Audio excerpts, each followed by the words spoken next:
You're listening to the We Are Libertarians podcast network. Find all of our shows at wearelibertarians.com. Hey, Fidelity. How can I remember to invest every month?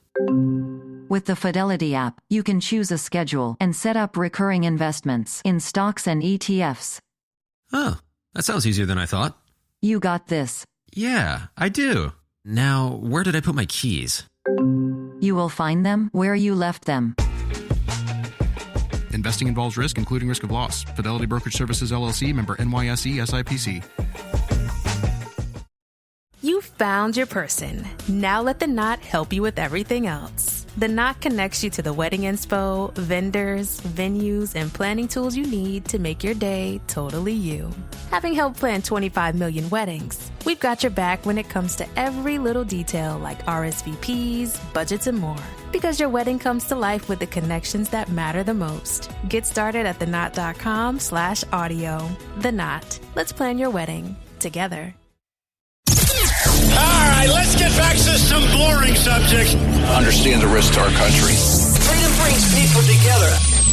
You're listening to the We Are Libertarians Network. Learn more at wearelibertarians.com. You'd think at this point Harry would have that down, but every single time, he scares the heck out of himself. Remind me when we get into the show to tell you about heck. Interesting discovery there. Thank you, memes. Welcome to episode 337 of We Are Libertarians. My name is Chris Spangle. You are going to hear a program about the Gillette commercial. What is toxic masculinity? We're also going to talk about the yellow vest revolution taking place in France and some of the claims that are out there. And Paul Copeland is here from the We Are Libertarians Dailies. Harry Price is here, and he is annoying the hell out of me. So stay tuned, and I'll tell you why. Warning. This show is for adults, produced by semi-adults. So the language is sometimes strong and offensive. I don't know what I said. Welcome to We Are Libertarians, where our goal is to help you sound smarter while talking to your friends. We examine current events from a libertarian perspective while treating modern politics with all of the irreverence it deserves. There has been lie after lie. We toss out the screaming heads, put people before political parties, and give context to the news to make you think.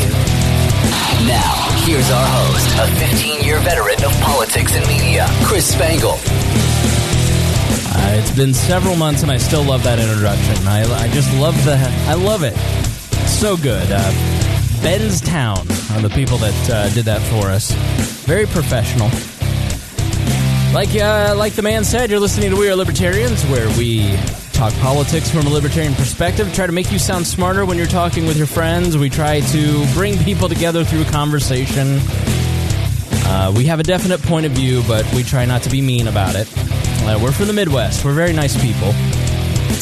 Let me just turn this off. One of those people, that was abrupt, is Paul Copeland.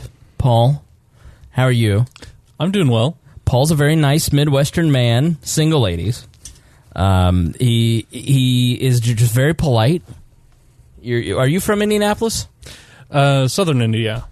Okay, what part of Southern Indiana? Towards Madison, Indiana. Okay. Cincinnati corner of the state. All right, so that's down by the Ohio River near Kentucky for you people who don't know geography. And then there's Harry, who I would not qualify as a polite Midwesterner. He's been nothing but a pain in my ass the entire time. The second he walked in, Harry, did he not start? Instantaneously. It was amusing to see. People don't believe me. They think this is shtick, but it was instant and swift. Was it not, Harry? First off, by the way, how are you, Harry? I'm going good. All right. I just have grown accustomed to ways certain things are in the studio, and when you just change them up without warning, I don't like it. See, and you're right. I wasn't born here in the Midwest, from Boston. Whoa. Where who lives? A certain former co-host of the show. Did not get fired. You just left. Yeah. No. Well, he had a good reason to leave. Yeah. Yes, he did. She is fine. If you've watched the past episodes, you'll see why. Morgan is a very attractive girl, and she is at Harvard, and he followed her out there, and he left for love. We do not fault people who leave for love. I know some of you think we do, but we do not. We do not fault those who leave for love. But Harry, I did warn you. I did tell you I was going to clean up the studio area and probably shift things around. I think you just don't remember. You blocked it out of your mind, but it doesn't matter. Had I cleaned it up and had it the same way, you'd throw a fit. Throwing a fit. I'm also going to declare a state of emergency. Paul got here to the studio on time, and you weren't. And you know what? I think Paul deserves a public apology. See, we've had many emergencies, so many emergencies, Paul, that I forgot about that emergency. Because he walked in and declared an emergency about the table being changed, which you can see at YouTube. Thanks to everybody that, yes, that, listen, it is more annoying for me. I'm all off. I'm like, everything's moving. The thing about it is we inhabit this space for several hours a week, and so things get all gummed up, and you got to tear it all down and clean everything, and I sanitize the table and the chairs, and get all the nerd off the tables, and then so you have to shift it around. And we had it in a way that just was not conducive to video, and so I switched it back because I feel this is better for the viewer, and it's better mostly for me when I live here. It's a little more inconvenient when I'm doing the show. It's more inconvenient for Harry when he's here for 2 or 3 hours a week, but I'm sorry, I can use this as a table again, which is the purpose of this particular living space. I had it set up perfectly for ergonomics. You had a perfect table space when you worked over here. Right. Perfect table space for guests. Perfect table space for myself when I was here. And during the week when you used it as a quote-unquote table in this magical world, you had, almost 8 feet of space on the outside that you could use. No. Now you've got, if you put someone there at that table, they're blocking the entire hallway. So this guy's got to move anytime someone has to use the bathroom. So I agree. We moved it for that very reason. But the fact is this is how it's staying. I conveniently moved us along and completely distracted from my public apology to Paul. You sure did. Did you see that? Yeah. I was going to bring this back around after the talk of shorting. It must be hard being in the presence of greatness when it comes to deflection. The width of this table needs to go down by at least 1.5 feet. You can't. This is the table. I can extend it. I could make this the Last Supper table. It could go the length of the apartment. There's so many leaves to this table. Needs to shrink it down. It's not happening. It is too big. You know what I need? It eats up a lot of space. A new co-host. It eats up a lot of space. Paul, what are you doing on Tuesday nights? And when we you and I both know the answer to that question is nothing. Not much. Ladies, he's got nothing to do. He's available at any time to do anything you want. And I mean anything. Right? Within reason. No, let's not get picky about this. There are certain things that are premium. Certain things are premium. All right. Some of the things weren't plugged in. We also right, had to adjust the table because you didn't make it so you didn't give me a nice adequate fire exit back here, which was the original reason why we moved the table in the first place. You realize you greatly insulted Paul and called him fat. I didn't. You called him a fire hazard. I think you owe him a public apology. You literally said there, it said, I will die if Paul sits here. He's a fire hazard. I heard it. Did you hear it? I said person. There was that implication. No. You fat shamed poor Paul, who has done nothing but be your friend, which is not easy. No, it is not. He was also your employee, which is way worse. Yes, it is. Yes, it is.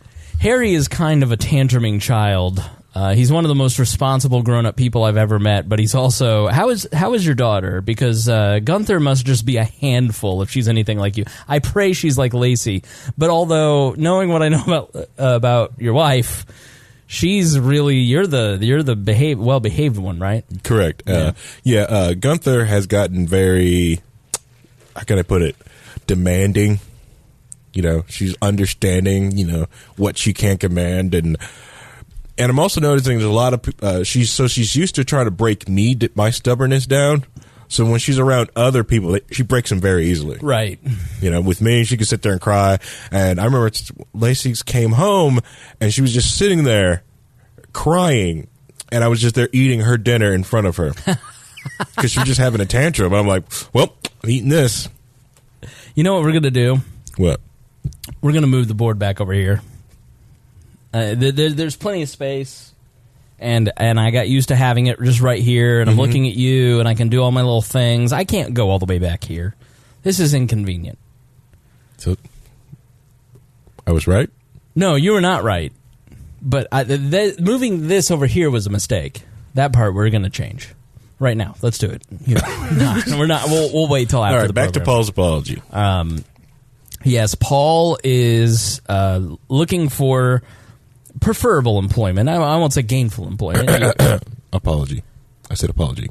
I'm getting there. Oh, okay, sorry. I host this show. Co-host. Not in this state of emergency. This state of emergency. You've gone Alexander Haig all of a sudden? Yes.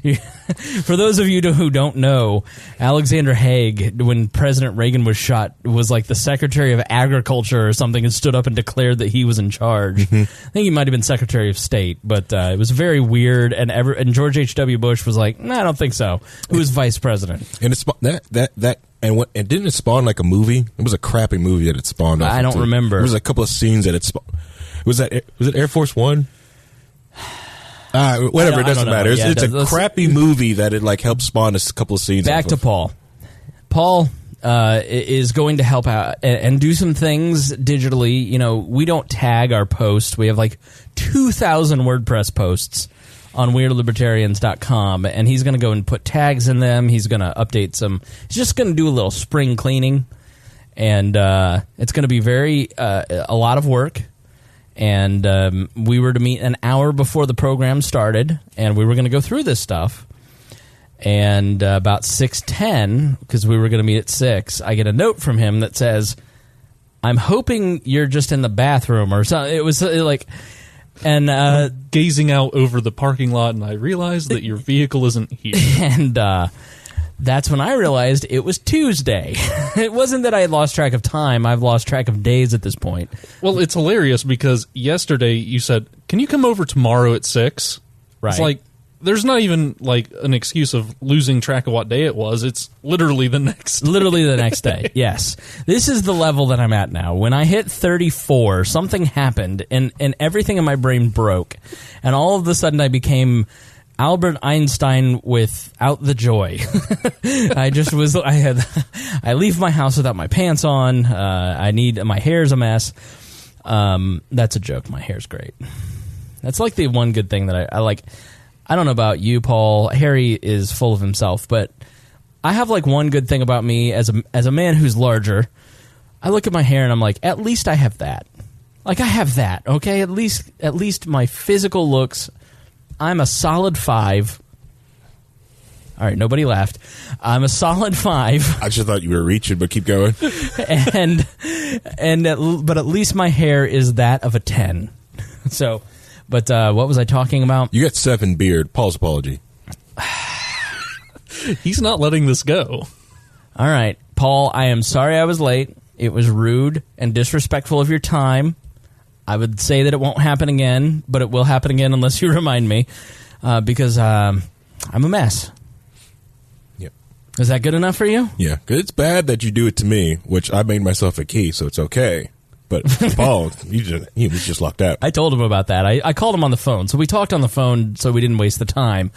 And I was like, yeah, I had to actually have a talk. Like, this is all, like, we banter back and forth, but I'd have a serious talk with Harry when he made a key without permission, without me noticing. It's not like he took my key and went over to the Menards.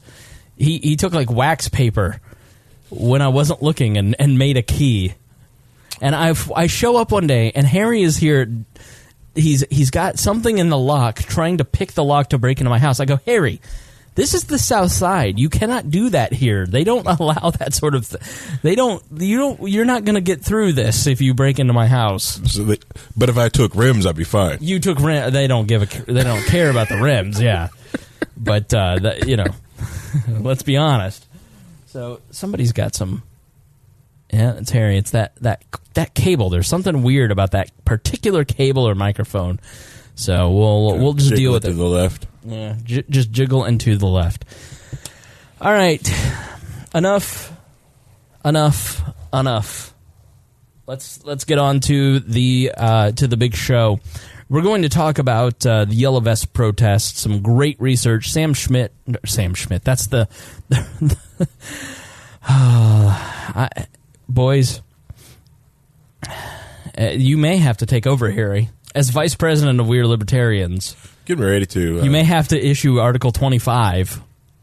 Article 25, subsection B. Yep. All right. So, you want me to spot it? No. I figured you'd come up with some gold, but no, apparently not. Sam Schultz is the great researcher who's been doing such a good job of putting things together. And so we're going to talk about that and Paul Joseph Watson, which we're going to take a risk. We might play a PJW video. So we'll discuss it before we do, just for the health of the program.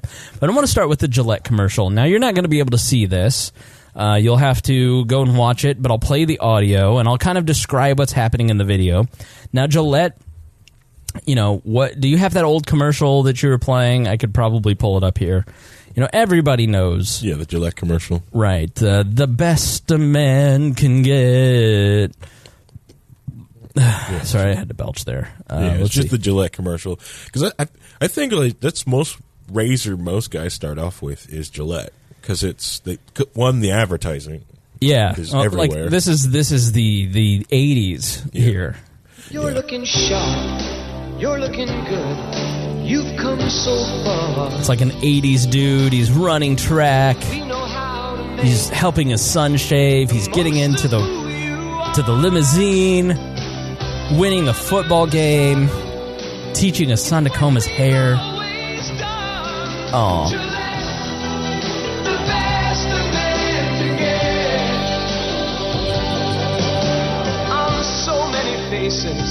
It's plain to see. Now, the thing about this commercial, this is from 1989. They're introducing the three blades. Astronaut, Wall Street, running races, sports, athletes. They're showing you. The Gillette Acro Plus system with Here we go. Uber Smooth Strip for the best a man can get. So that is their shtick, right? So the best a man can get. And they aired this commercial in 89, and I don't know that this was the first, but this is just the one that popped up on YouTube. And their whole vibe is, here's the modern man, the man who is, a good father and a good athlete and a good businessman and a well-rounded member of society. Here he is getting married. And it's very subtle, right? It's very subtle advertising. Correct. So Gillette used their slogan, and they came out with a new advertisement. Boys will be boys? Question. Isn't it time we stopped excusing bad behavior, rethink, and take action by joining us at the best a man can be? And so the commercial, about 2 minutes long, starts with a black American, a black gentleman, could be Harry's father, a very good-looking, handsome man, looks sort of like who is Avon Barksdale's assistant in The Wire. Idris Elba, he looks kind of like that. He's staring in the mirror, and he's got this tough look, and this is how the commercial opens. Bullying. The Me Too movement against sexual harassment. Masculinity. Toxic masculinity, bullying, Me Too. It's the best a man can get. Is it? And there's an image of a group of teenage boys chasing another teenage boy. A boy in his mother's arms. His text messages are coming in that say, everyone hates you. We can't hide from it. Sexual harassment is taking over. It's been going on far too long. Some images on TV of groping on television and commercials and cartoons that are a little blue. We can't laugh it off. Who's the daddy? What I actually think she's trying to say. Making the same old... There's a boardroom, and he puts his hand on the woman's shoulder and says what she's actually trying to say. Old excuses. Boys will be boys. Boys will be boys. Boys will be boys. But something finally changed. Allegations regarding sexual assault and sexual harassment. But she says he's and there will be no going back. Because we believe in the best in men. Men need to hold other men accountable. Smile, sweetie. Come on. To say the right... A group of teenage boys at a party, and one of the guys says to the girl, smile, sweetie, and another man steps up and says, come on, dude. Thing. To act the right way. Bro, Not cool. Not cool. A woman walks by and a guy starts trying to catcall her, and another guy grabs him and says, "Not cool." Already are. In ways big Yo, men. and small. I am strong. Now, there were some boys fighting, and that's what prompted all the dads to say boys will be boys. And one of the little kids, probably about 5, is getting his butt kicked in this fight. So now one of the dads runs over and grabs the boys. But some is not enough. It's not how we treat each other, okay? It's not how we treat each other. Because the boys watching today will be the men of tomorrow. Now, that group of teenage boys chasing the other teenage boy, a man is holding his son's hand and runs over, and he stops the other boys. And as it's actually kind of a touching moment, the dad breaks up the fight. You start to see the gaze of his son watch him break that fight up. And then you see the faces of all these other boys in all these other situations where men are stepping up and saying, that's not how you treat a woman, that's not how you treat another man, that's not how you treat somebody. You start to see the faces of these boys as you hear this voiceover. But some is not enough. It's not how we treat each other, okay? Okay. Because the boys watching today will be the men of tomorrow.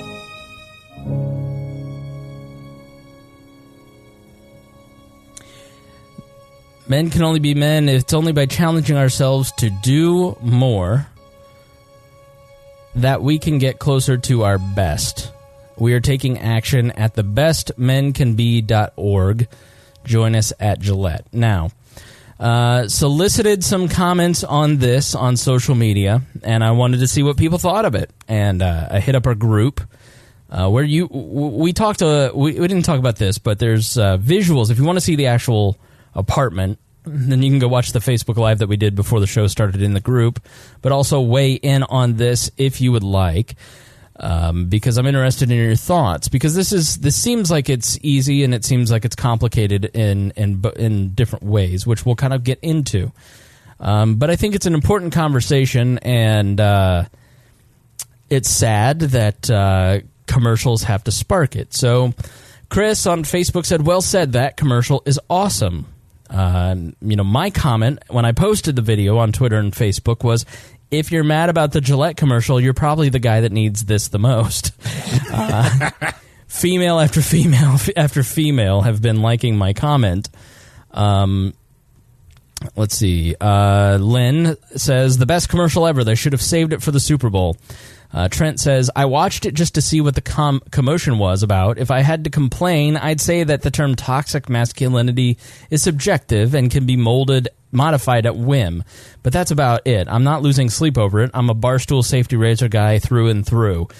Amanda Jordan, apologize for saying your last name, but Amanda says, I'm glad you posted this. Ironically, it will carry more weight if men voice their support. I just get called a feminazi if I say anything. And Lynn replied, so true. And I said, members of the in-group can be more honest. So in-group meaning we're in-group of men. Mm-hmm. Out-group meaning women. Harry is the in-group of black Americans and waifus. And then Paul and I are the out-group of black Americans, right? We're on the outside looking into that particular group, and Harry's looking into white America going, white people. Food needs more spice. Appropriate your culture, use mayonnaise. Mayonnaise today. And so what's really important in society and what we really try to preach here in We Are Libertarians is that Harry has different experiences as a black man that we can learn from as white men. Women can learn from men, and men can learn from women. I think one of the great things about the Me Too movement is that men are sitting there having conversations with their female friends going, oh, I didn't understand what it was like for life, to experience life through your eyes. Sometimes I think men get a little angry because we don't feel that same appreciation of, I need you to understand how life presents itself as a man in 2019 and our female friends kind of go, but women have this and that, and it's like, no, just I'm trying to understand you, you try to understand me. But that's me being biased and prickly about that, because I go, well, you're not listening, So, Amanda, so I said, listen, members of the N group can be more honest. It's why we need women to deal with false accusations. Men just look like they're trying to protect the patriarchy. Mm-hmm. So, having gone through false accusations, but also having helped friends through domestic violence and sexual abuse, there's validity to both sides of these arguments. It's not, you don't have to stand with all men and all false all accusations are false. And you don't have to stand with all women and say, every single woman who ever tells a story is telling the truth. Like there's you have to have conversations around these things and understand the facts. And it's easier for everyone to do that when members of an in-group kind of step up and say, you know what, hold on, wait a minute. Let's hear, listen, you need to understand the way that you speak to women is inappropriate, because women apparently, when they say that, are not getting through to you. Or if you're in a power group, a power dynamic at work, and someone is not listening to some person who has no authority, but you have some authority, you have a better chance of getting that person heard because you're in the boardroom, right? So you're in the power group, and the person out of the power group can have more leverage if a person in the in group decides to lay down the war equipment and actually says, you know what, let me listen to what this person's saying. So a lot of what we've always advocated about men's issues, women's issues, racial issues, all of this is, let's just talk it out. Let's try and understand where we're coming from and understand this. And when men say, yeah, men could do better, then it has probably more of an impact. That's why, if this had come from if this had come from Tampax, we'd be like, well, that seems preachy, but it's coming from Gillette, a decidedly male brand. So where we go as men go, let's take a look at this. Amanda replied, true. It's difficult, though, because any issue, if you don't say exactly what the other person expects to hear, it's a shit show. There's also a wealth of misunderstanding on all sides, but like karma, cognitive dissonance is a bitch. Cullen replies, I think this commercial is really stupid. The people that made this are dirty buttholes. It is kind of dumb on the aspect that I'm tired of, what is it? Deodorant brands or different commercials trying to be, doing all this stuff for advertising's sake. Yes. No, I should send them a bill for $200 for the advertising for this particular program. Yeah. This is native advertising. This is viral marketing. This is, I'm going to do something that sparks conversation. I think there's good intentions behind this. Mm-hmm. I think, whereas with Nike, they intentionally provoked a certain segment of society and wanted to raise the ire of a certain group of people, mainly white Americans, by using Colin Kaepernick. Mm-hmm. And they were intentionally trying to provoke. Whereas I think with this, they're trying to go for a much more neutral, here, we believe this. I really believe in pretty much everything this says. I don't know about you guys. When I hear this, when I watch this, it grabs me. I go, yes, I agree with this. And there are men, and myself included, that can do better in certain aspects. Just like there are women who can do better in terms of their role in society and and aspects of their personal growth. I think every human being grows into being a better person. So the content of the ad, I don't have a problem with. But I think where people get disconnected, like you, is you're marketing to me and I'm falling for it. Well, yeah, they're just trying to. They're going over to social cause and trying to market with me. They've done that with the last few Dove ads. They've done that with also a lot of ladies deodorant in the past. So they just kind of moved it over here. With the ad, I did have an issue with them saying toxic masculinity because it's not real. It's poorly defined. People are getting hung up on this, but this was to set it up. But it was a setup. The problem is it's poorly defined. Right, but that's the issue with that. Listen to how it's like a news report. It's really as a person who would write a commercial, listen to the way that it's used here. Bullying. The Me Too movement against sexual harassment. Masculinity. Is this the best a man can? It's not the voiceover guy saying men are toxic. It's sort of it's framing. It's framing. It's saying here's what you need to expect. And toxic masculinity clearly is one of those words that got your attention. which is what they're trying to do. The only thing it did was made me get defensive and think like, here's the straw man building. They're building it up. Right.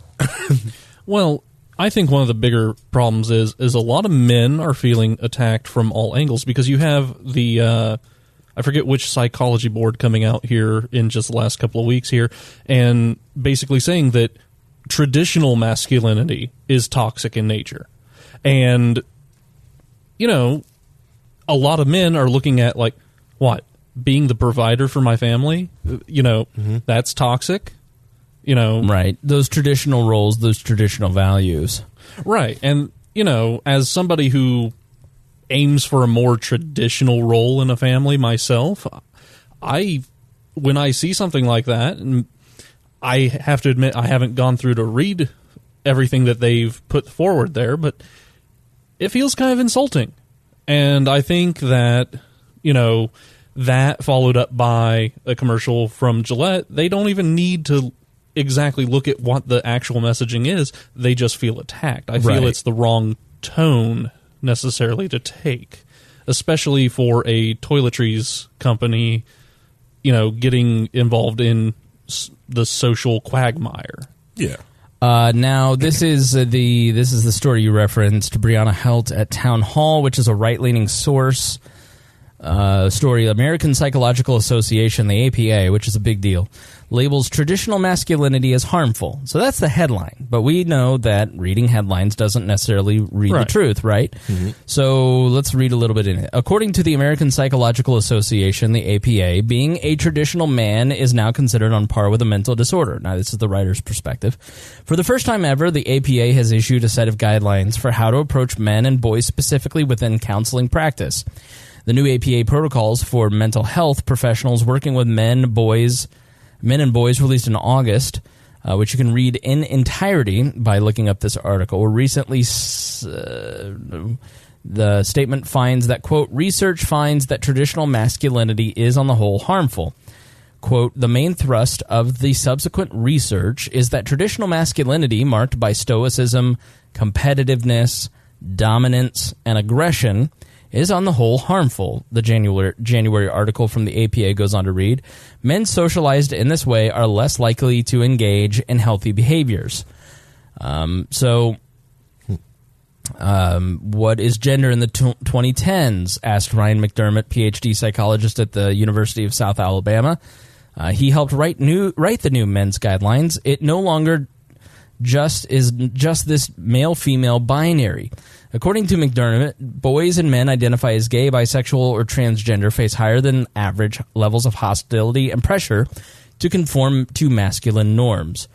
The particular area of psychology features prominently in the APA's recommendation in working with men and boys.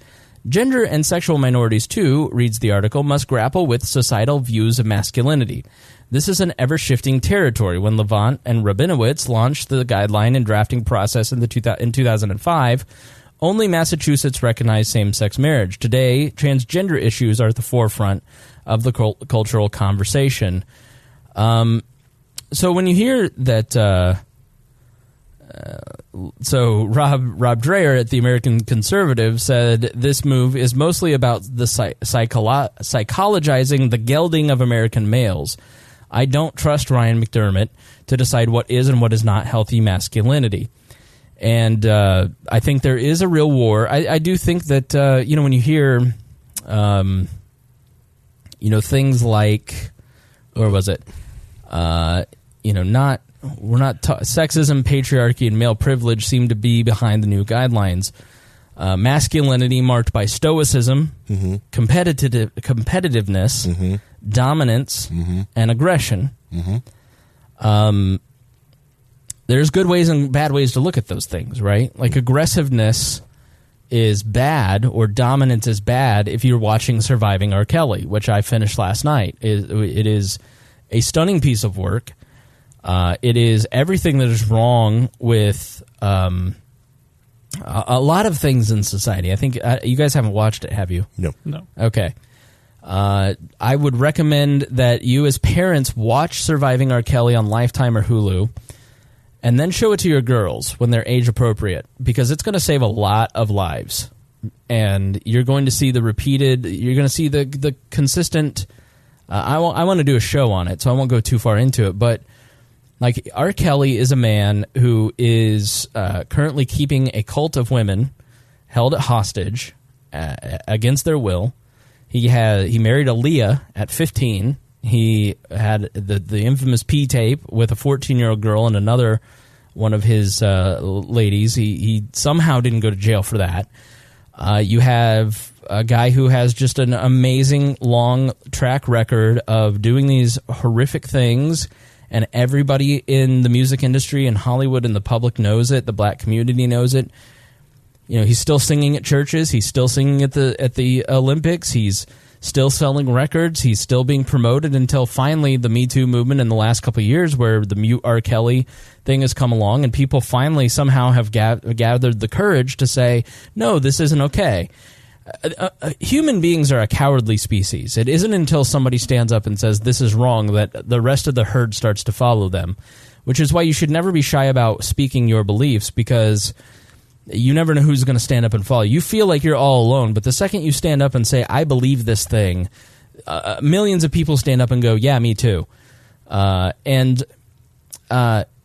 look at the R. Kelly situation as like, that's toxic masculinity. There's a guy who promotes sexual promiscuity, who promotes dominance over women, who promotes a lifestyle married to wealth and fame, and just in a grotesque way. He's dominating women by keeping them prisoner. He's competitive because he'll stop at nothing to stop his enemies. Aggression towards anyone that shows him sort of any harm, or these girls disobey him, he hits them. Like, that's, to me, is toxic masculinity. But being aggressive in terms of saying a point of aggression for me, it feels aggressive to say, I've had 15 years of understanding podcasting and broadcasting and building digital media brands. It feels aggressive to say, I charge $120 an hour as a consulting fee, or $60 an hour. To me, it's like, you're my friend, but listen, my time's worth this. That to me feels aggressive, because I'm not necessarily an aggressive man. Dominance, I feel that I, on a daily basis, need to dominate myself. I need to capture my inner demons and work through those things and become a better man. It's not my job to dominate other people, but I want to dominate my job, you know? I'm competitive with myself. I think these are masculine traits that are being made, like Dreher said, trying to geld us. Okay. So, go ahead. Right. But I think that's honestly bad framing, because aggressiveness, yeah, that's bad. But assertiveness, you're standing up for your own value. Dominance, bad. Being authoritative, because it's a realm in which you are knowledgeable and have authority, that's good. That's something that you should assert yourself as an authority. Well, so let's look up the definition. So I'm just looking at the Google definition here now for dominance. Power and influence over others. So with power and influence over others, you have a responsibility to use that correctly. When you have dominance, in the classical sense, you have that, and then an aggression, hostile or violent behavior or attitudes towards another, readiness to attack or confront.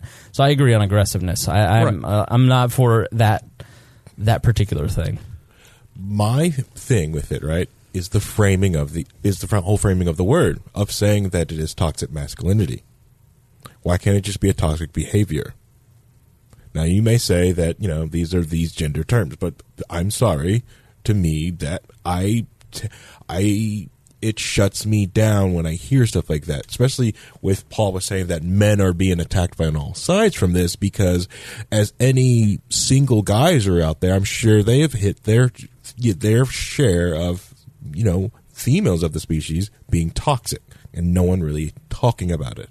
I'm sure they've been hit with a foodie call once or twice, and it's only single guys that really talk about that. Foodie call? Yeah, foodie call. Yeah. Girls who only swipe right on you just because they're hungry. And it exists, yeah. I think the rise of sugar baby culture and economic manipulation as a BDSM category. I think what is the arrangements? BDSM. Those are a voluntary contract. It's not manipulative. It's not manipulative. Yeah, it's known as financial domination. Yeah, that's the term. Yeah, finance. Right. Yeah, but you sign up for that. You know exactly what you're getting. Is it seeking arrangements? Like I just people are free to do what they want, but I also think that. But the manipulation, the fraud, is what I'm talking about. Right. That's what toxic. That's the toxic part about it. It's not that like if you're coming like, hey, this is what's going on, this is like that. It's it's the people have been manipulated. That's what people get upset when they see certain things. It's like you're manipulating people because you're presenting yourself as something else, and in reality, you're not. And that's people have problems with that, and that's what I see more of when someone says, "Well, like this talks about like, well, no," because R. Kelly's usually. I haven't watched the show, but usually guys like this in these cults or stuff like that, they manipulate the people and present themselves as a caregiver, as someone in their life. Yeah, absolutely. That's how you reel them in. Yeah, it's manipulation. Just manipulate. And that's what I see as toxic. Yeah, the bad intent. Yeah, right. Yeah. Go ahead, Paul. Yeah, but like, I think it really does a disservice when we frame very healthy behaviors such as assertiveness as something that they aren't necessarily, as an aggressive, going to your boss and asking for a raise, something that it takes a lot of assertiveness. Mm-hmm. And then we turn around and we frame that same assertiveness, something that advances that person, as aggression, which, to me, aggression is something that is deleterious to others. Deleterious, yeah. It's harmful to others, for those of you who went to public school. Yes. Showing your education, Paul. Old Ivy League Copeland. Yeah. No, I love the word deleterious. Yes. Yeah. No, I think that's exactly right. There is I'm going to say. Go ahead, Perry. Oh, keep going. I'm just going to parrot it. I'm just going to direct us back to the commercial once you finish this. Okay. I may take us in a real weird place. Crap baskets. So. I think because of my experience, like if you go back and listen to Amanda's story, episode 141-ish, or the Cost episode, it's sort of a repeat. I'm going to set up new episodes with those guys. Like, having lived through an experience with a best friend who was being hunted by a man, and having that best friend go, when you say this, you sound like him, and you're being controlling and manipulative.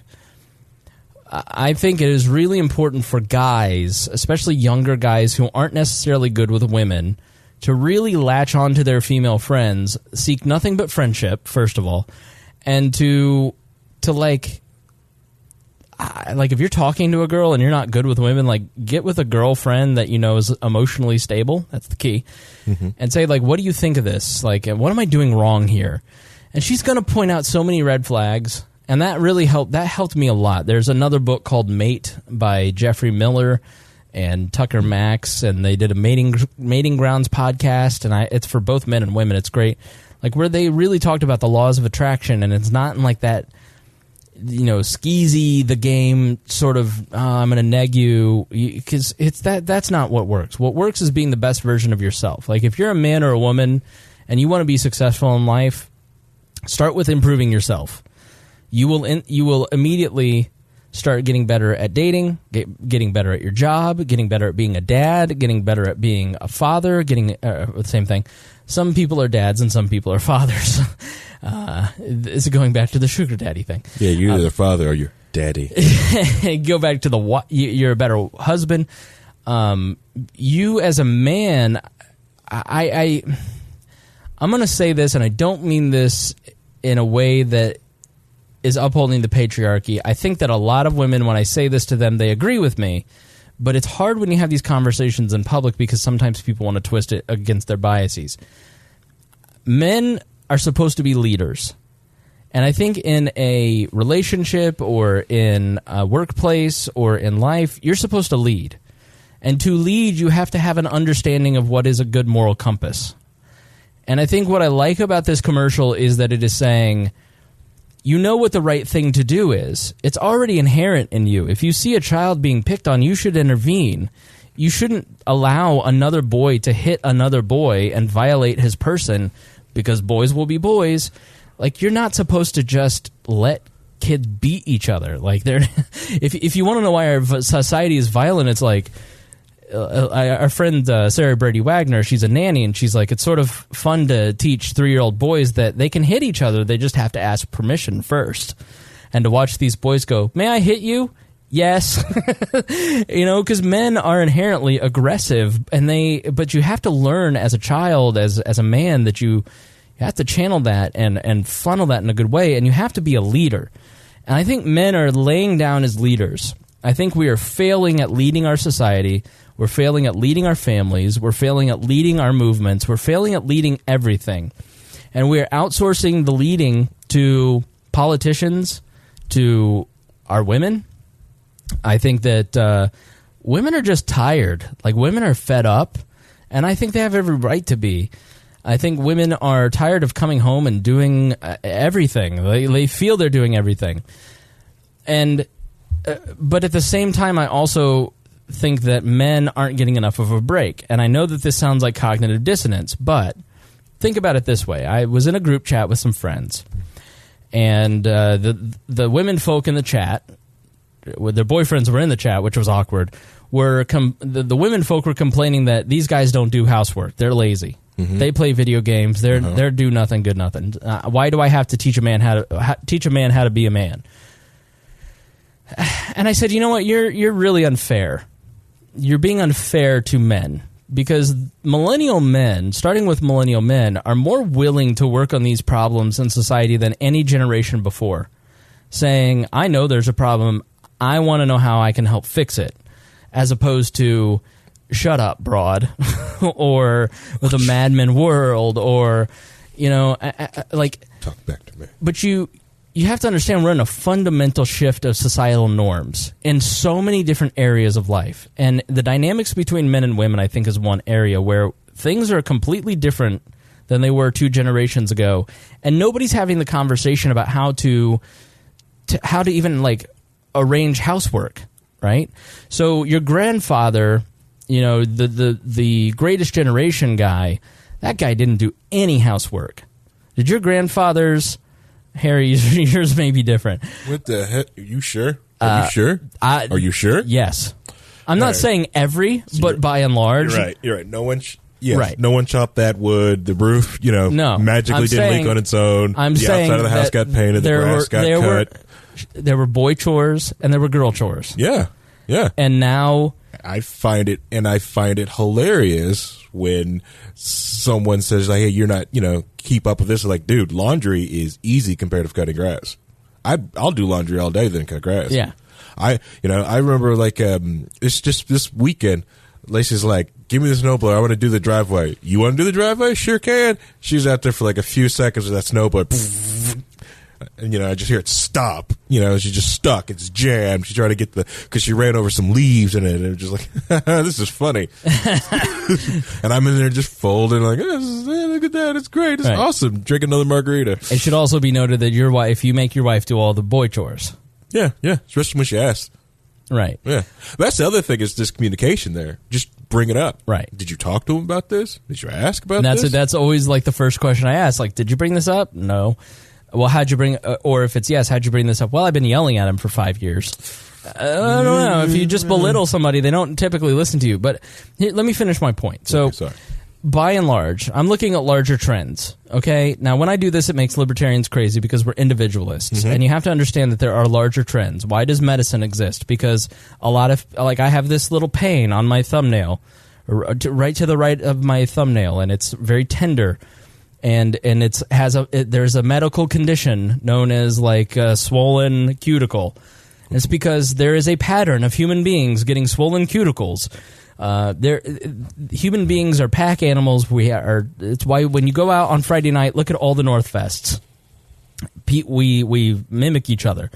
Okay, so there are larger patterns that you can kind of grab onto, and I want to grab onto some of those patterns to outline this conversation that I think needs to be had. So your grandfathers didn't do a lot of housework. They may have done the boy chores, but you'd be damned if you caught a vacuum cleaner in your grandpa's hand. And he probably didn't even know how to, right? And so then, and he didn't need to, because both of my grandmothers stayed home. You know, they assisted, like, my sister's a stay-at-home mom. That is more than a full-time job. Like, my sister works her butt off. She may be at home all day, but she's at home all day with 2 screaming toddlers and has to keep the house clean. Now, she does her best. We used to call her Messy Jessie. But she does a lot of work. Like, that's a tremendous amount of work. Like, he goes to work, he is the breadwinner, and then she does the housework. Like, they have a traditional family unit. Now, I have seen, like, my nieces are perfect, right? Like, they're the best. So I look at that and I go, okay, this seems to work, right? Mm-hmm. Now, our parents, moms had to start going to work. Mm-hmm. Because all of a sudden the Fed started inflating the currency, wages stopped rising, and all of a sudden, oh crap, we need more money. So both parents started to work. And your dad's held on to those norms of, I'll do the boy chores, you do the girl chores. And then all of a sudden the mom is doing a lot of chores and working, and it's a shift, right? But there's no conversation about how to deal with all these different duties. Millennials come along and go, yeah, I agree, you shouldn't have to do all the cooking and cleaning. But I also think that a lot of millennial men have no idea how to do any of this. Because I grew up with a dad that was a janitor, so like I know how to keep a place clean. But like, I don't know. Harry's weird, but like I believe my parents had indentured servants. Like, they had kids, so they didn't have to do housework. They had us, so we did the boy and girl chores. But I think there needs to be a conversation about even those little simple things. Like, I don't think the Boomer and Gen X generation really had that conversation of how do we balance all these things that need to be done around the house and make it fair and equitable. And I don't know how to do any of this. Like, I don't know how to do a lot of. Anyways, go ahead. Like, am I making sense? Like, but Boomers and Gen Xers a little bit removed home ec and shop out of high school, so right. A lot of millennial men have no clue whatsoever how to build or do anything, and or too much pride, and too much to pride to say anything. Yeah, way too much pride to say that. You know, it's only like a few. Crafts and trades that will cut a guy's pride. Like, if you're a mechanic, you working at that, you'll cut your pride very quickly to ask a more seasoned mechanic on how to fix something. Right. Or if you're in IT, you'll learn to ask questions very quickly. Those are my 2 trades. There's probably more, but these are the 2 I'm more familiar with. But we are getting so many new people because of the title of this particular episode, which we'll get to the Yellow Vest later, but it's nothing but French dudes going worst cam girls ever. So, yeah, I think... Go ahead. One thing is, I will... but if I make a wage and I don't want to do my chore because I outsource it with money, I'm still doing that chore. So I don't want to cut grass, so I paid someone to do it. Yeah. So I can sit on my butt and play that video game for that hour. I'm still doing that chore. The chore is getting done. It may look like my feet are up, but I'm doing that chore technically. Yeah. I'm just trading my time easily, just like cleaning out the gutters or doing stuff like that. They're still doing these different chores around the house. And my other advice for any guys for communication's sake, remember, always ask to switch. It's my favorite one. Right. It's my favorite move. Explain that. It's I don't like I have to cook, I have to clean. It's like ask to switch. Ask to switch. Right. I'll do the cooking, cleaning, and laundry, and you go out and do the lawn. Right. And the same thing if you have, which it's just more of a opening up communication and helping someone see the other side. Sometimes it takes someone walking in the other shoes to see, do you actually appreciate the work that someone else does? Yeah. Just because, it's like, well, it's just cutting grass. Well, if you're using a push mower, you're cutting grass for an hour. dude, that's you burn so many calories Right. just pushing grass. Turn your pedometer on as you walk around. I think I got up a mile one time. But the other thing when it comes to switching is if like being a stay-at-home parent is a lot of work. You did it for a while. Yeah, I did it for a while. Right, it's a lot of work. It is a full-time job. But if you feel that you're not getting, right, the respect for your job, look your partner in the eye and ask to switch. Right. I'll get the job, you stay at home. But if you're not prepared to do that, then, it's more of like, then what are we really doing? Yeah. Have this conversation better. Because most people aren't willing to do the switch. Yeah, so I think my larger point is that millennial men are like on this very small thing, right? That's, I think, illustrative. I was like, these friends who were complaining, I was like, do you not realize how lucky you are? Because like at least there can be a conversation that they're willing to help.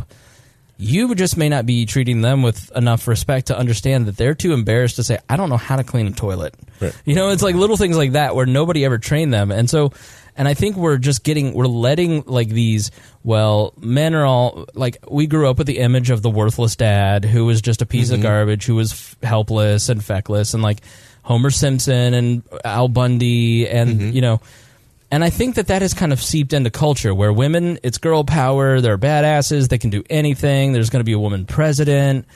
But then guys, you're lazy, you're not leaders, you're worthless, there is, and I think we have to start picking out the positive things about men in the 21st century and start highlighting some of those.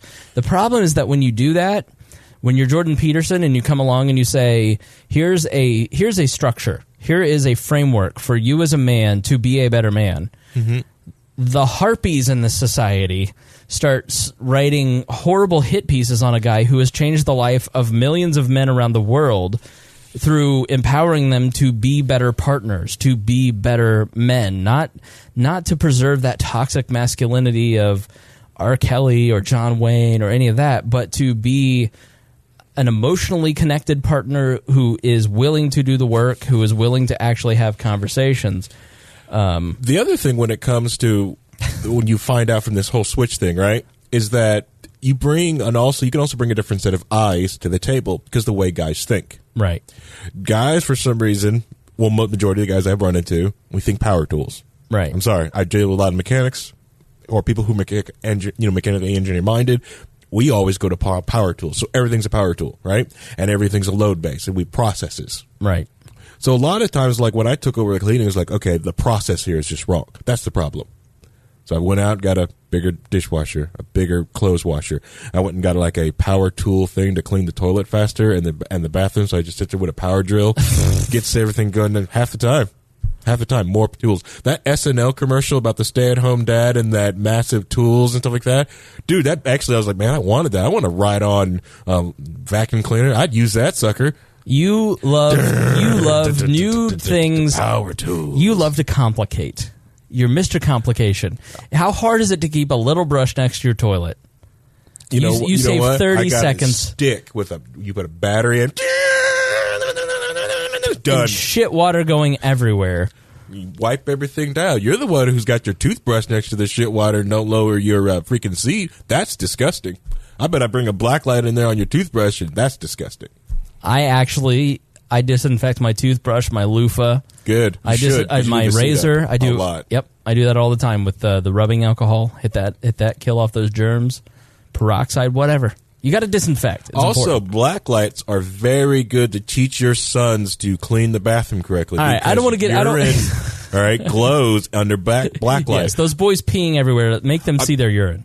Hey, worked on me with my mom. All right, did you clean the bathroom? Sure did. Click. No, you didn't. No, how'd you get it up there? How'd you even get it up there? Well, I think you raise a good point, and that's part of what I'm trying to say is more understanding, less blame and accusation. Yeah.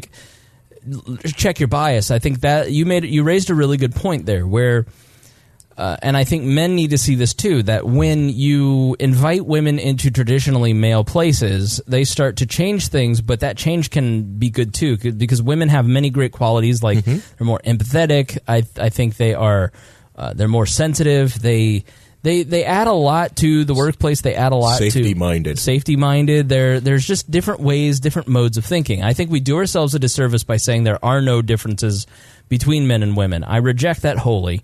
I understand and appreciate and believe that we should be respectful of people who may, I did a podcast called Creating Maya with somebody who transitioned from a male to a female.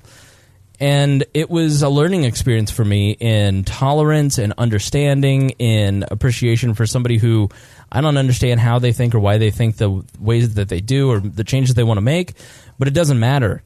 Like, this is a person who wants to be called Maya. So as a person who wants to respect another human being, I must be empathetic and understand their struggle and try to see where they're coming from and call them Maya and call her.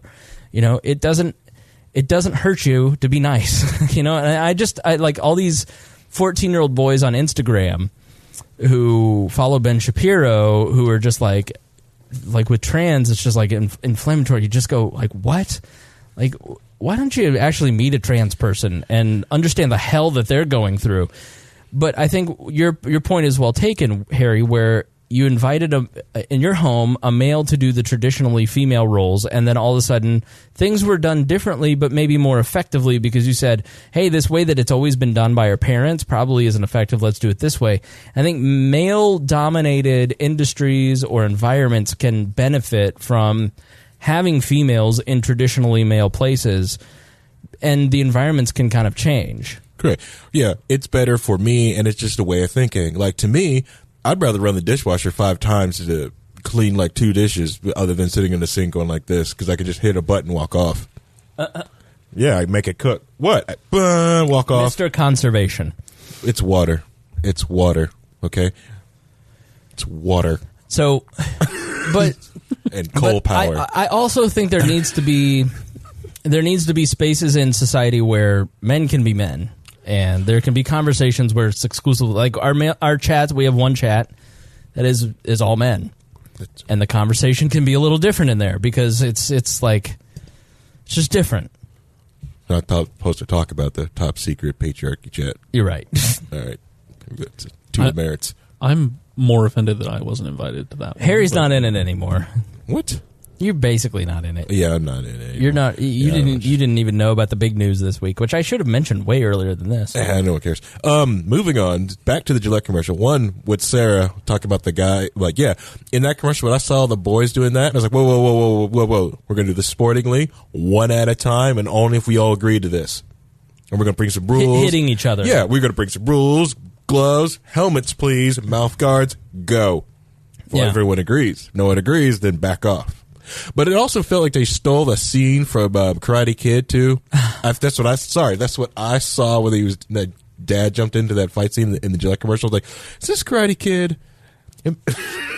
What? I'm not the only one that saw that. Fine then, whatever. But I did like the commercial. That's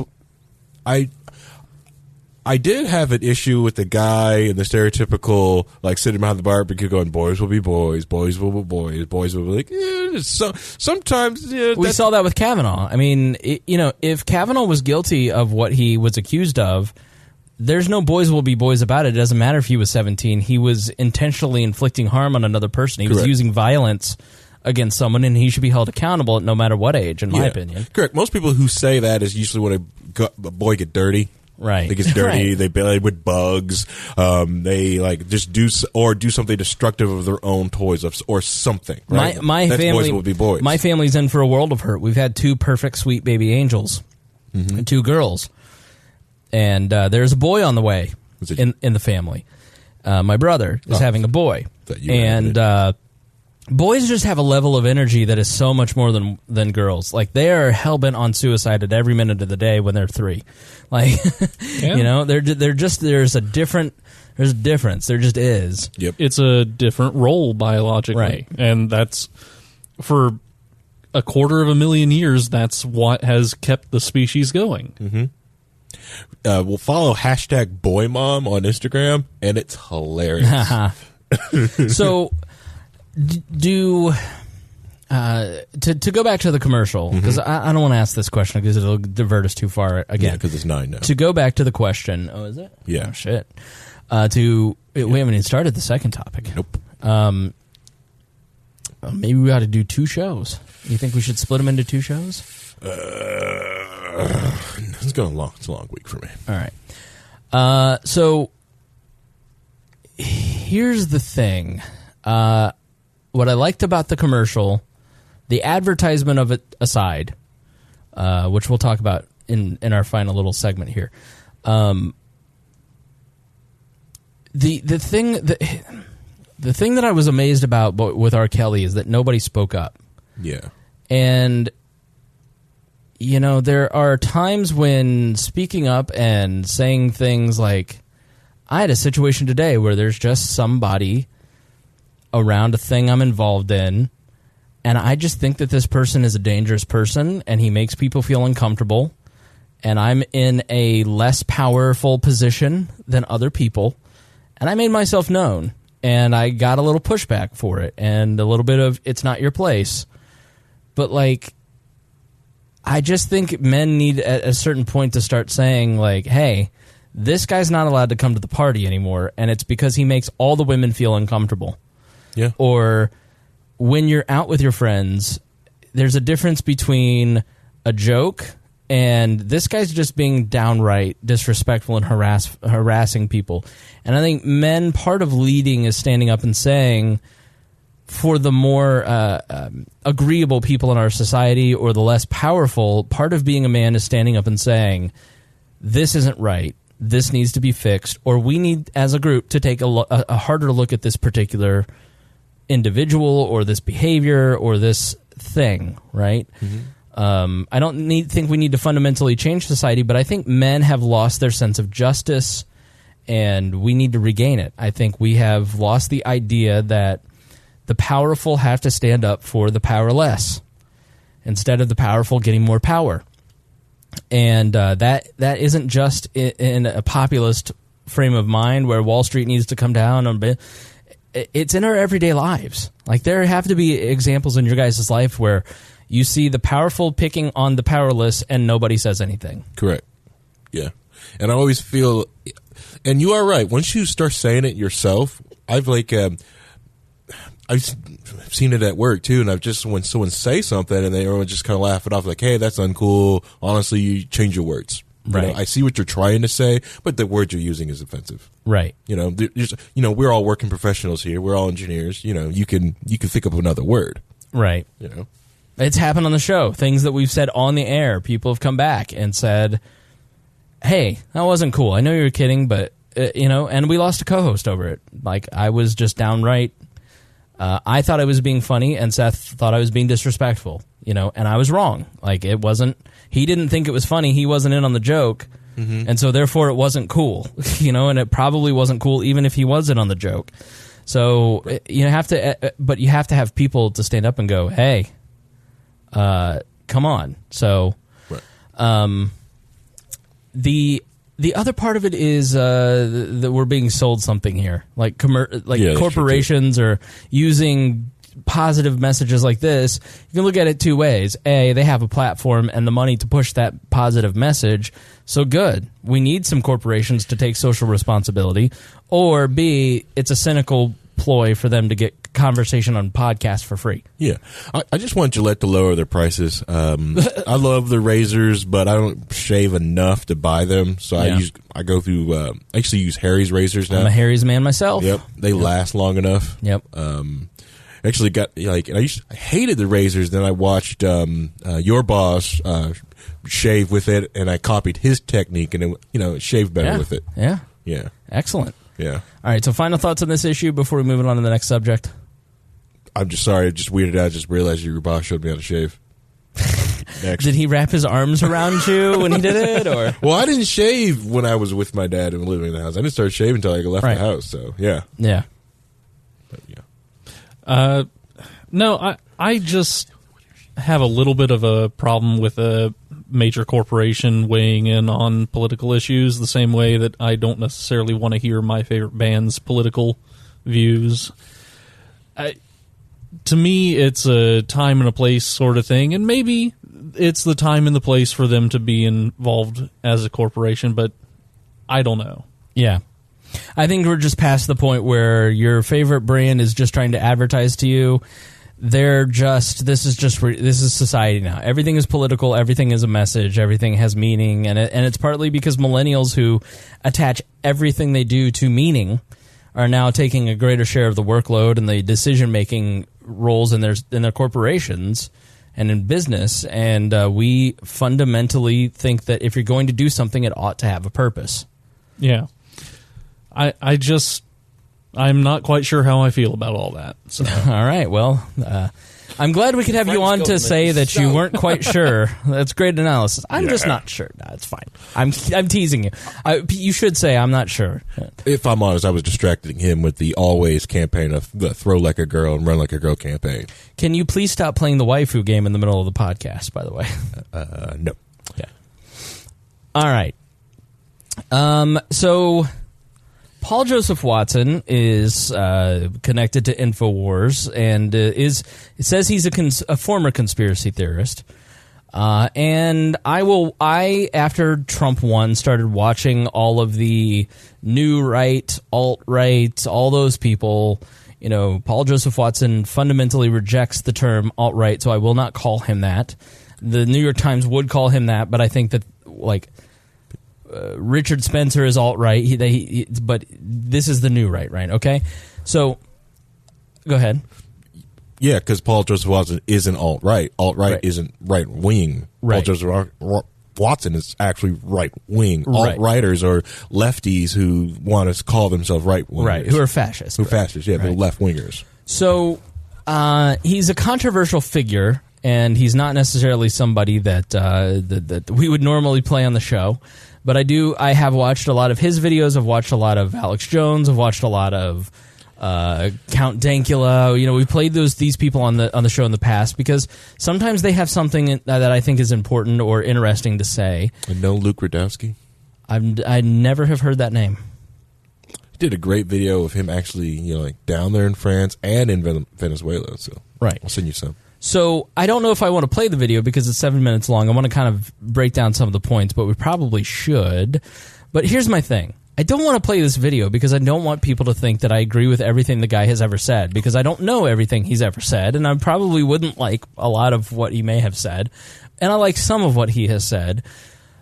And I wonder if there is a space in the world, and I attended this conference online this past weekend, held by the Free Thought Project, which, a lot of people in the audience would consider fringy or conspiracy theorist. And I'm the type of person that will literally talk to anybody. I don't consider myself a conspiracy theorist.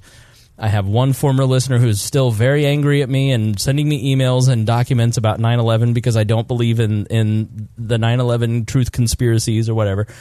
I'm not a conspiracy theorist, but I have changed my mind on that particular term. I used to mock people with it. I used to label people with it. And over the last year, I realized I'm being a useful idiot.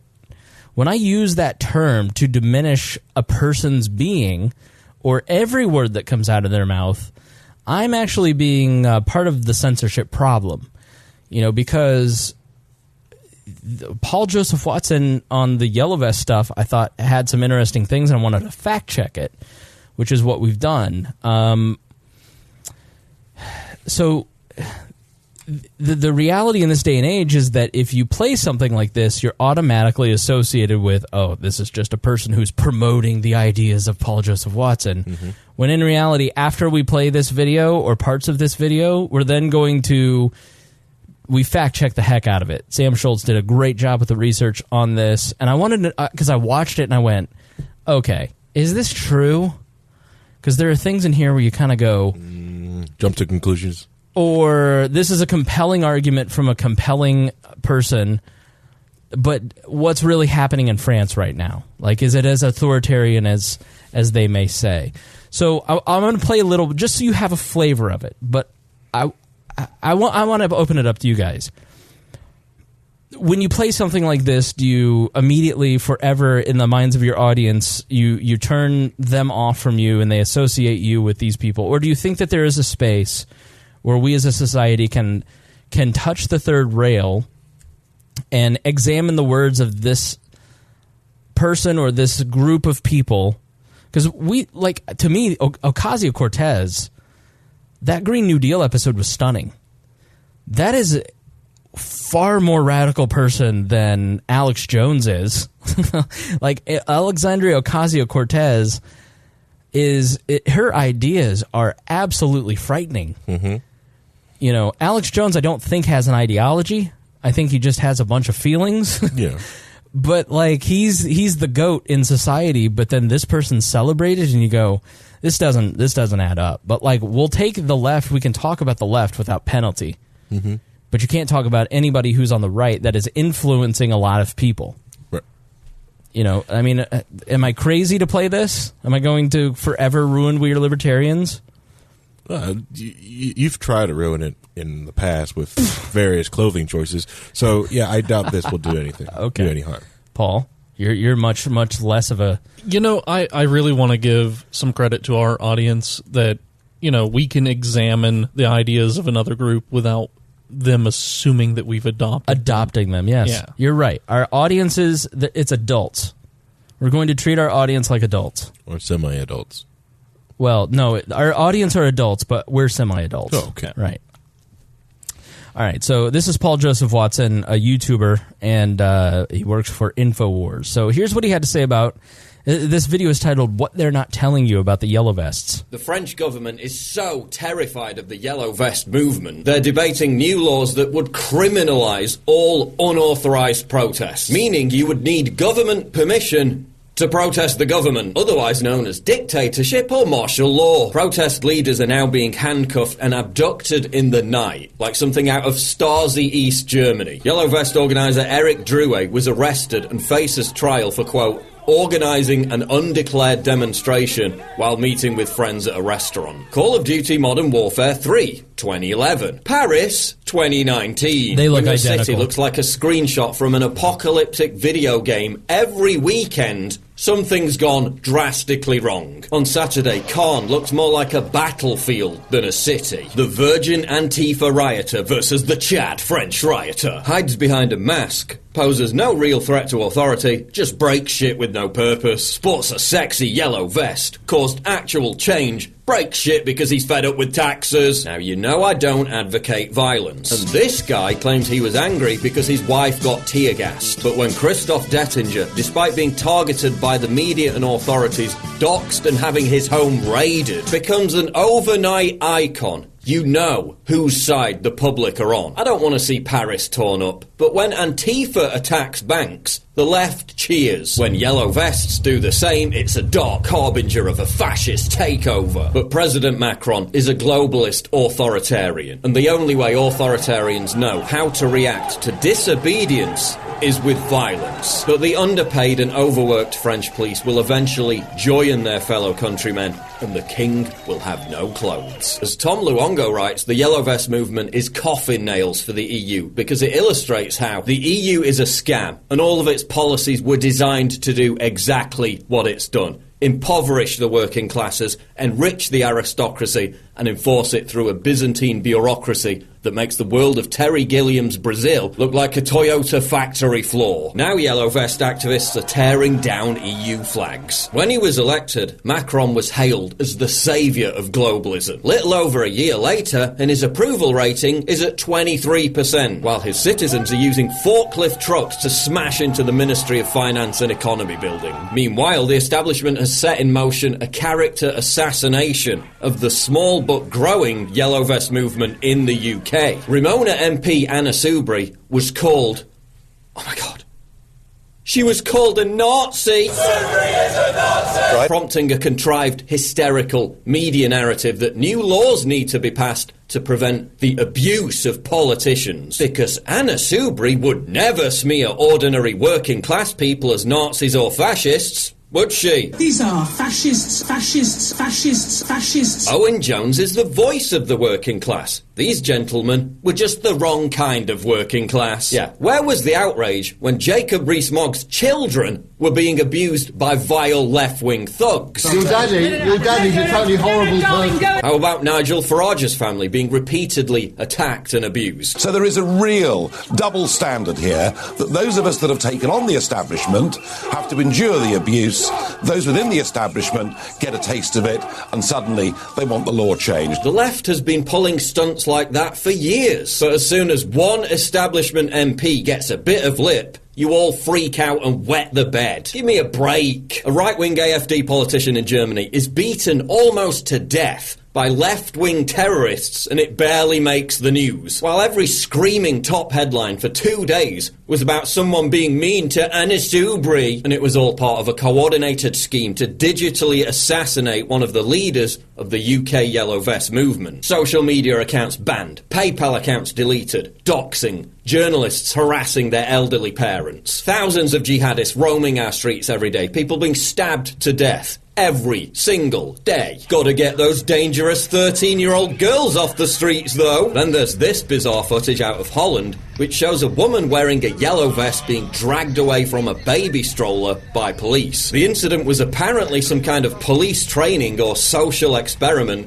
but it's disturbing nonetheless. Basically, the yellow vest is the new anonymous mask. It's a unifying emblem for anti-establishment fervour across Europe. And it seems the only thing more provocative than yellow vests is German women who wear their hair in braids. Wir sind jetzt hier auf dem Bahnhof Chemnitz und wurden wirklich von der Polizei angehalten. Und she said, here we are at the train station. We were stopped by the police. Ich wurde wirklich gefragt.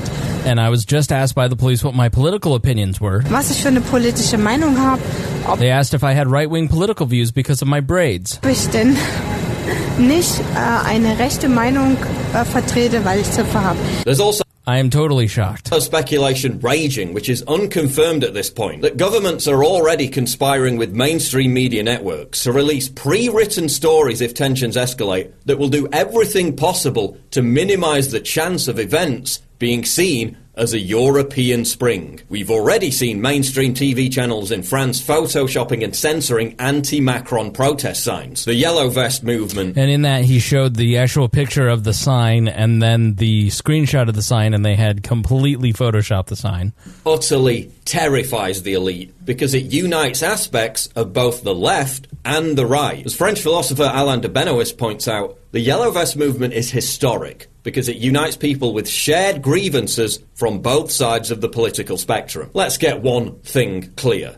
The reason the establishment hates the Yellow Vest movement is because the establishment hates the working class. The reason why left-wing mouthpieces like Owen Jones and lovey celebrities hate the Yellow Vest movement is because they hate the working class. The working class are not capable of making important decisions. That's why they are the working class, instead of leaders and professionals. That was one of their tweets. Spent decades disingenuously pandering to the working class while feeling entitled to their vote, while offering them nothing but political and economic betrayal in return. Standards of living sunk, wage growth stagnated, fuel prices skyrocketed, and communities were destroyed, thanks to your myopic insistence on importing millions of migrant wage slaves. Now the working class have finally got wise to it and withdrawn their support, prompting your thinly veiled disgust, elitism and snobbery to be fully revealed in all its fetid repulsiveness. I don't know where the Yellow Vest movement is going, but you can bet for a fact that the establishment's response is going to become more and more brutal, proving once again that globalism can only be pursued at the expense of the freedoms, prosperity and dignity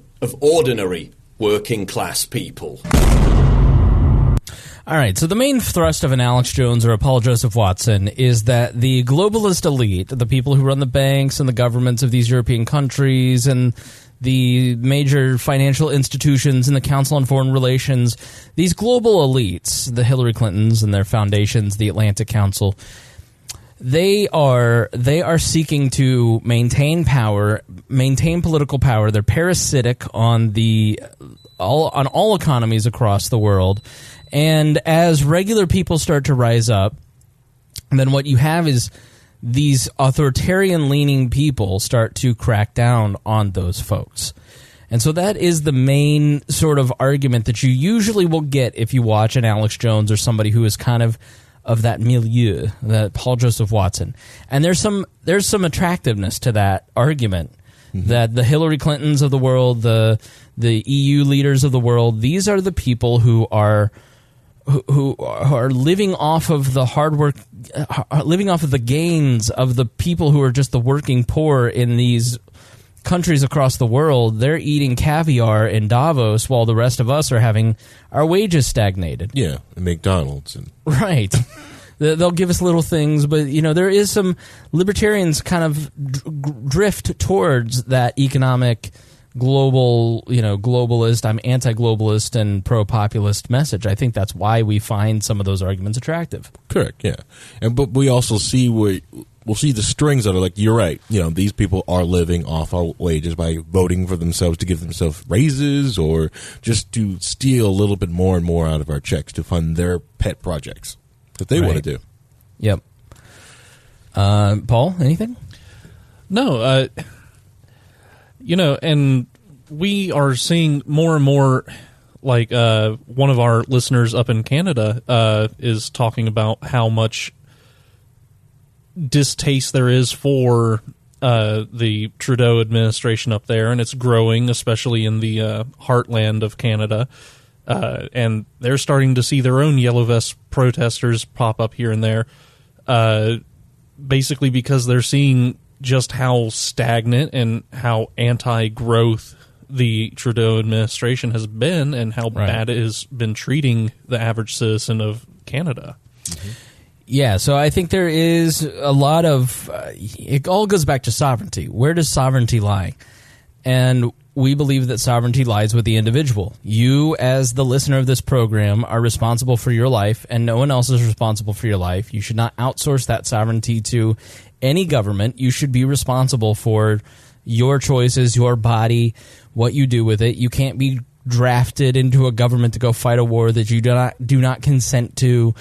You should be able to keep what you make with your wages, with your time is your money, and not half the property goes to the government. So I think there's some commonality there, like global governance or major corporations who feed off of us in a parasitic manner, which I think that's sort of our feeling towards a lot of social media companies and tech companies. Mm-hmm. They're setting up a world that is not necessarily allowing us to be sovereign. And it doesn't matter if they're private institutions. These are global institutions that, one way or another, still get to control little aspects of our lives. Governments, corporations, financial institutions, these sorts of things. Yeah, and they trick you in doing their work for you, like Facebook. They trick you to give them the information they need to data mine on you. Yes. Like this whole, like, hey, how did, the grow up, how did the puberty or this just hit you, So they trick people into putting their photos in a small format, this perfect format, so they can see a photo 10 years ago and now currently.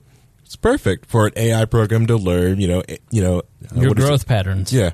To see how, okay, so this is how we can age photos. We can teach the AI program now to age photos now. Thank you. So, yeah, you do that, and you don't know where the 10-year progression meme starts, right? Yep. You don't know where that's some BuzzFeed writer. Mm-hmm. Was it? I do believe so.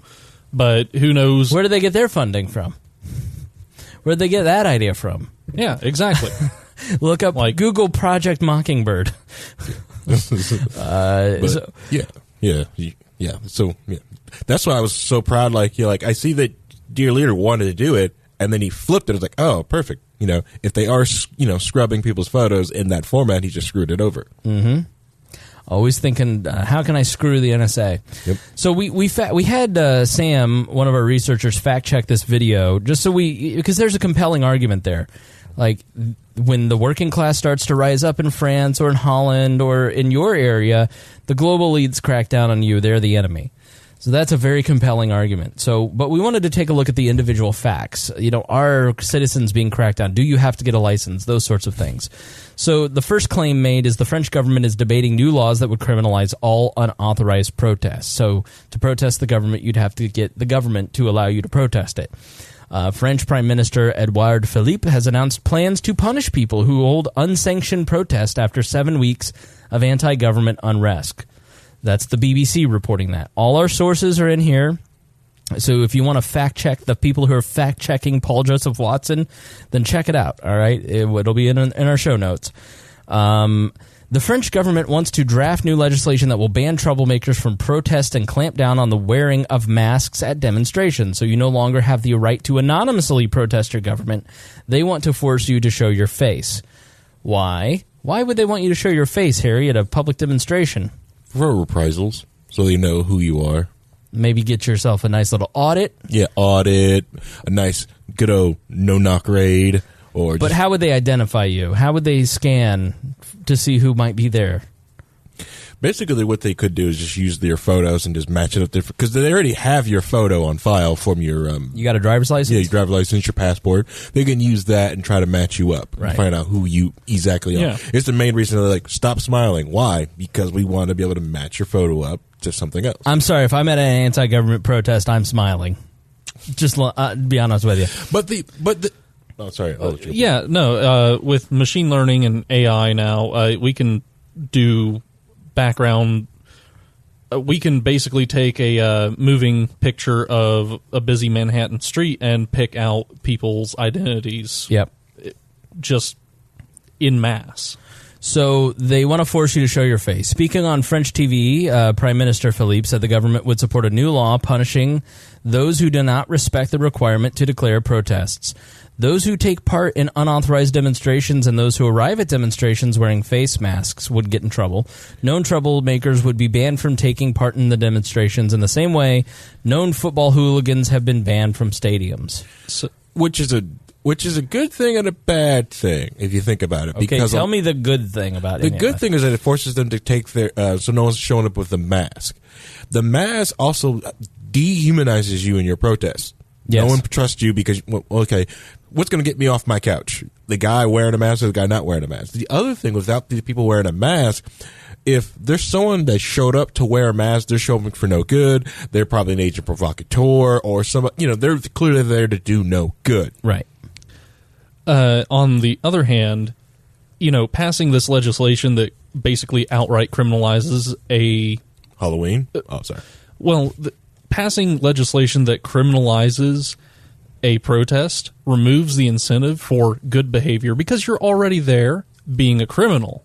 So there's no reason for you not to flip over the cop car and set it on fire.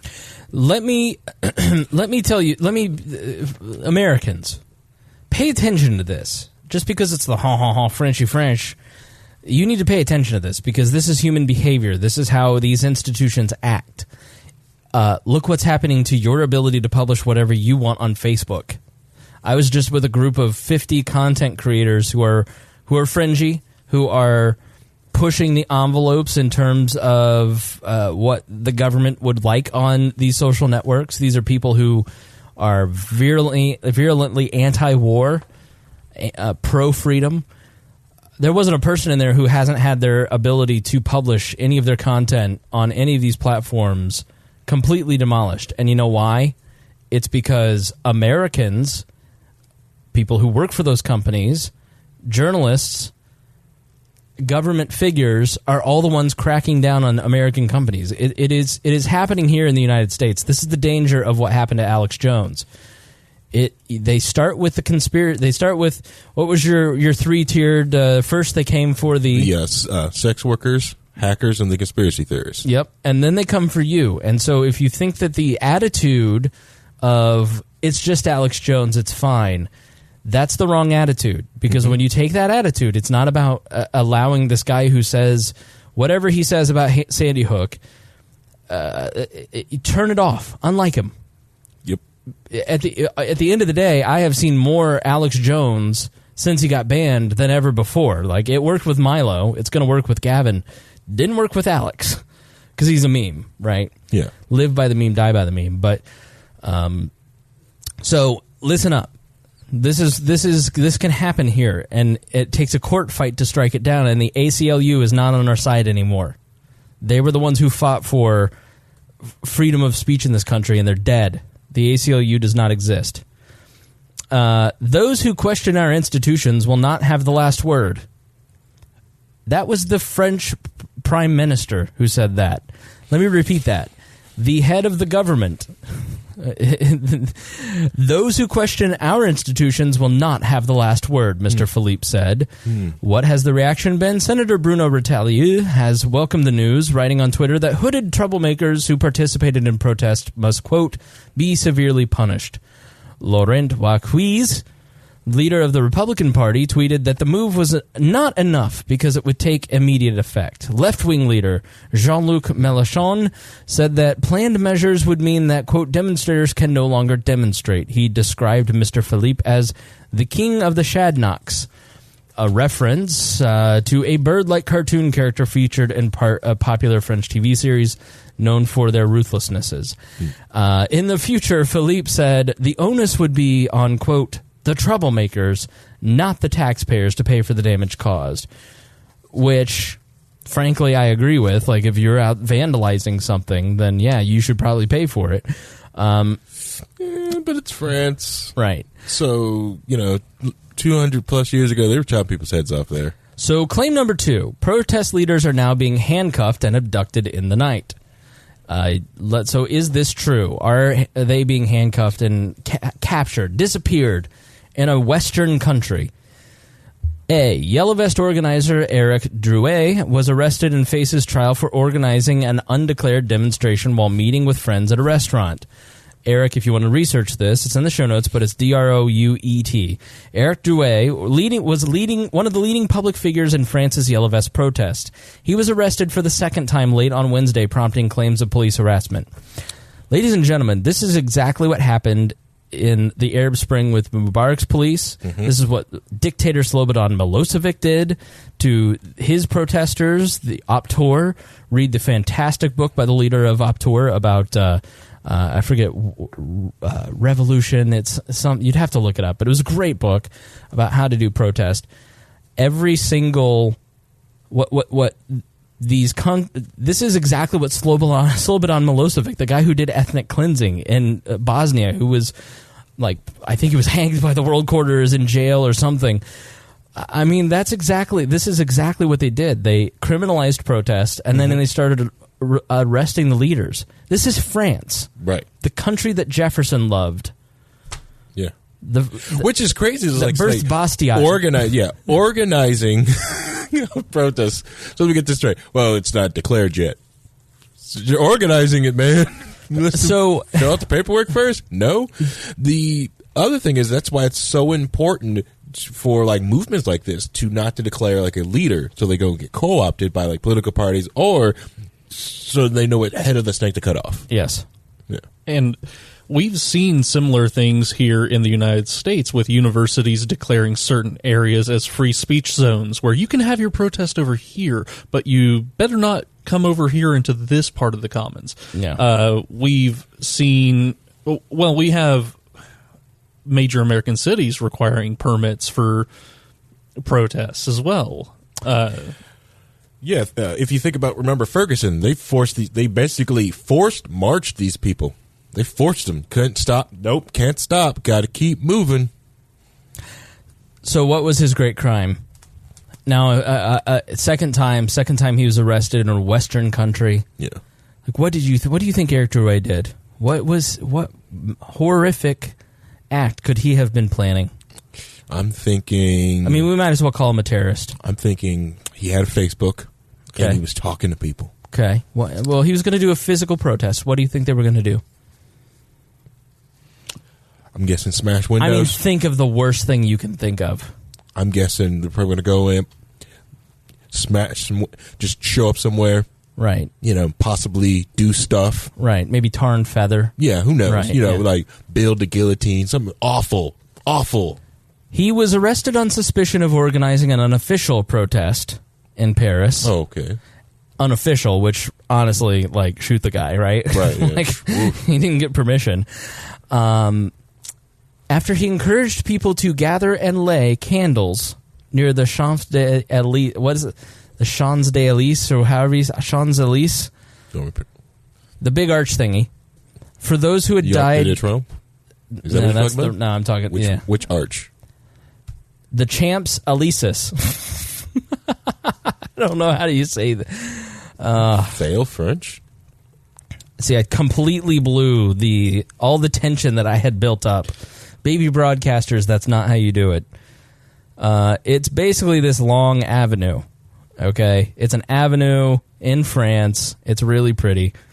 And so what they were going to do is they were going to lay candles along this road for those who had died during the protest. What the front? Can you fucking believe this monster? The candles were probably for fires. He was going to... Set fires. He was going to set fires. Yeah. Along one of the most famous roads in France. And he was going to get a bunch of people to light fires. I mean, this is practically arson. Yeah, practically. Practically. The City of Lights cannot have a bunch of candles laying around. You can't. I mean, I'm starting to be on Macron's side here. The demonstration was aimed at shocking public opinion, as he put it. His swift arrest prompted one political leader to label the protest leader's detention as an abuse by power of the government. I mean, I honestly may not have gone far enough. Everything that happens here is political, he told reporters after his release. We have been questioned at least 4 or 5 times on the same topics. So how did Drouet become a leader? This man is 33 years old. He is a truck driver who rose to prominence during the emergence of the Yellow Vest, the Gillette jaune, or Yellow Vest movement in October and November 2018. I do not speak French, so do not trust my pronunciation. The movement is named after the Yellow Vest that people are required to keep in their car by law. Drouet is credited with suggesting that angry drivers deliberately block or slow traffic in their area on November 17th, causing enough disruption to attract the government's attention. Some 300,000 people took part in protests the first weekend. His first arrest came on December 22nd during the 6th wave of protesters. So what do you think his crime here was? What do you think he did on this one? I mean, first arrest. It's got to be big, right? But maybe it's like a gateway. Like, he'd probably just stabbed a lady. Oh, fomenting civil civil unrest. Arming people with illegal guns in France. Arming babies. Yes, he was arming babies. He was strapping dynamite to children like ISIS. And he was wandering them into the police camps. Yep. Deputy Interior Minister Laurent Nunez said that Mr. Drouet had organized an undeclared demonstration and had changed the planned venue. How dare he? He was charged with carrying a weapon in the form of a baton for taking part in a group formed with intent to commit violence. The lawyer said the baton was just a piece of wood in his bag and argued and argued the arrest was politically motivated and aimed at discrediting him. So he had a piece of wood. He had I have a bat. So a concealed weapon. I have a pencil on my desk that's in the shape of a Louisville Slugger. So technically, that's a baton. Yeah. I mean, I'm a dangerous criminal. You should investigate me. So as America pushes to disarm everyone and to neuter our ability to defend ourselves, pay attention because they're going to find any reason. If you have a magazine in your handgun that you have a legal permit for, but you can squeeze that 8th round in and there's a 7-round limit in your state, they're going to find a reason to arrest you and discredit you. And we have a major cultural problem where the moment you're arrested and charged with a crime, oh, well, yeah, he was doing illegal stuff. That's bad. Yeah, he was a criminal. He was detained again on January 2nd for suspicion of organizing another undeclared protest. This is a real bad dude. After going on social media with a call for action, this time a few dozen people took part and no yellow vests were involved. After his arrest, Mr. Drouet's lawyers told the BBC that his client had not taken part in any demonstration but was simply meeting friends in central Paris. He was simply a participant, not the organizer. So the third claim is that President Macron is a globalist authoritarian. Now, his approval rating is at 23%. That was absolutely true, according to Reuters. It was down 6 points from the previous The prime minister who said that the institutions will not be questioned is down to 26%. Macron's approval ratings matches the low charted by his predecessor, François Hollande, in late 2013. Hollande was then considered to be the least popular leader in modern French history. The establishment, another claim, the establishment has set in motion a character assassination of the small but growing Yellow Vest movement in the UK. According to a story in The Local, one of the featured Yellow Vest movement is in the distrust and even hatred felt by many protesters towards the French media. Although physical attacks are rare, journalists are regularly insulted by protests, called liars, whores, journalopes, and are the targets of hateful attacks and death threats on social media. So, the journalists are mad that they're getting called names at these protests, even though they've been willing participants in all of the bullshit that has come from the people like Macron and the Hillary Clintons of the world. Like, yeah, right. People are tired of being lied to. I mean, it's very similar to what's been going on here in the States, as various groups have labeled journalism that they either don't agree with or that they can prove false as fake news. Right. Maybe a little bit more virulent over in France, which, come on, America, step it up. If you're a reporter and you get a quote from a source who works for the government, that's gospel. But if you're just a random person on the street and you tell somebody something, that person has malintent. Like in the mind of journalists, like if I walk up to a journalist, I being someone who has some working knowledge of politics in Indiana, and I told this journalist, hey, this person, Jim Mayer's thinking about running for office, they might believe it. But if they talk to somebody who works in some government, that's maybe a bad example. But like when it comes to the national government, if you have a source who works for who collects a federal paycheck, that person's word is ironclad. It's never questioned.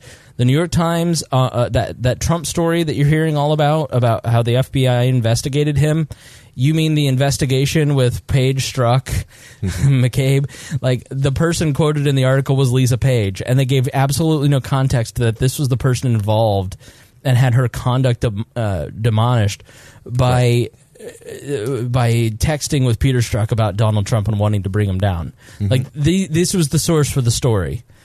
And it was already in public records. It's such so people look at the media and they go, we here in America feel the same way that they feel over there. Someone wrote on a display, BFM, C News, and LCI spread lies and hate. One protester, 43-year-old Michael Bonjour, who was willing to speak to the media, believes that the media in France is censored by the government. I don't think the media has been very fair to the Yellow Vests, he said. They've really focused on violence from our side, which I admit is not good. And it feels like they only half-heartedly show the police violence. I'm not sure it's their fault, though. Maybe they're being censored by Macron, but I definitely don't trust the reports I see in the press. And this is the disconnect. People in America, people in France, people in Britain, people in the Western world see the disconnect between what they see with their own eyes and what they see in the press. Correct. And if you're involved in a local event and you're at a local political event and then you watch it on the TV news, it's like you were at two different events. If you go to the inauguration and you turn on the news, there's two different versions of the same event and neither one of them are what you went to. It's always, and so enough people have gone to enough events or have been involved in enough stuff where they've just gone, I don't think you're telling the truth about this stuff. Like, nothing's adding up. So another protester, Letitia Diat, said that she didn't trust the reports she saw. The 38-year-old said that the violence she'd seen on the Yellow Vest side was a result of frustration with the police.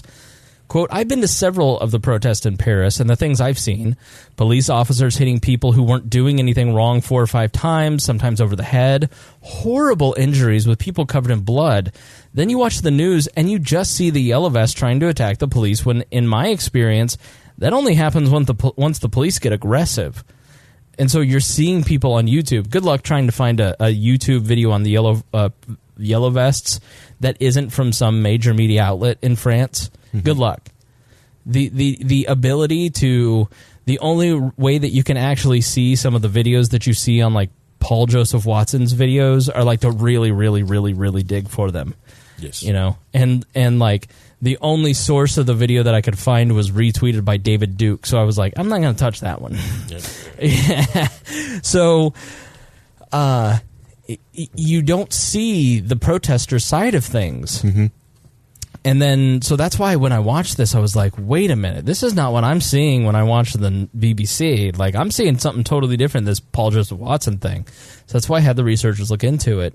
And this is just amazing stuff. Like, this validates kind of what he said in that video. Protesters say the media coverage is one-sided and biased, with only incidents of violence being reported shortly before Christmas. And that's always how it is. That's why you can never get violent at a protest. That's all they report on. Mm-hmm. That's why King was such a genius with nonviolence, and why nonviolence is the only way to overthrow an authoritarian regime. Optor did it. It is the only, you have to resist, because if the image is the police kicking your head in and you're not fighting back, that's a powerful image. Because Mr. and Mrs. America watch Bull Connor sicking German shepherds on black people in Alabama, and they go, this is not who we are. I may not be for the blacks, but I'm definitely not for that. And so nonviolence, when they see you being abused, it has a real impact. Shortly before Christmas, a clip from France 3's regional new report went viral, showing a studio anchor cutting off the reporter as she was about to mention incidents of police violence against protesters. It was seized on evidence of media bias, although the TV station said it was simply because they ran out of time. It's like there was a San Antonio TV station that was going to supply someone to CNN to talk about the border. He was a local reporter. Mm-hmm. But then it was KUSI, I think. And then when CNN found out that the guy was pro-wall and the station's reporting had been like, yeah, people here kind of are for the wall, they canceled him. You know, it's those little things where you just go, yep, you're in the bag. Yep. According to Voice of America, which is run by the United States federal government, it's not allowed to broadcast here because it's considered propaganda. French media denounced against violent yellow vest attacks on the press. Journalists covering the protests are increasingly becoming a target of the demonstrations as a result of a lot of this. One of the security agents working with the TV crew was beaten. A reporter was pushed to the ground. They were trying to take away her camera. Reporters Without Borders Secretary General Christophe Delors called on the authorities to take action. So let's go to claim number 5. Number 5, a right-wing AfD politician. AfD is sort of the, they call it the new Nazi party. They don't call it that. The media calls it that. But it's the more right-wing populist Germany First group.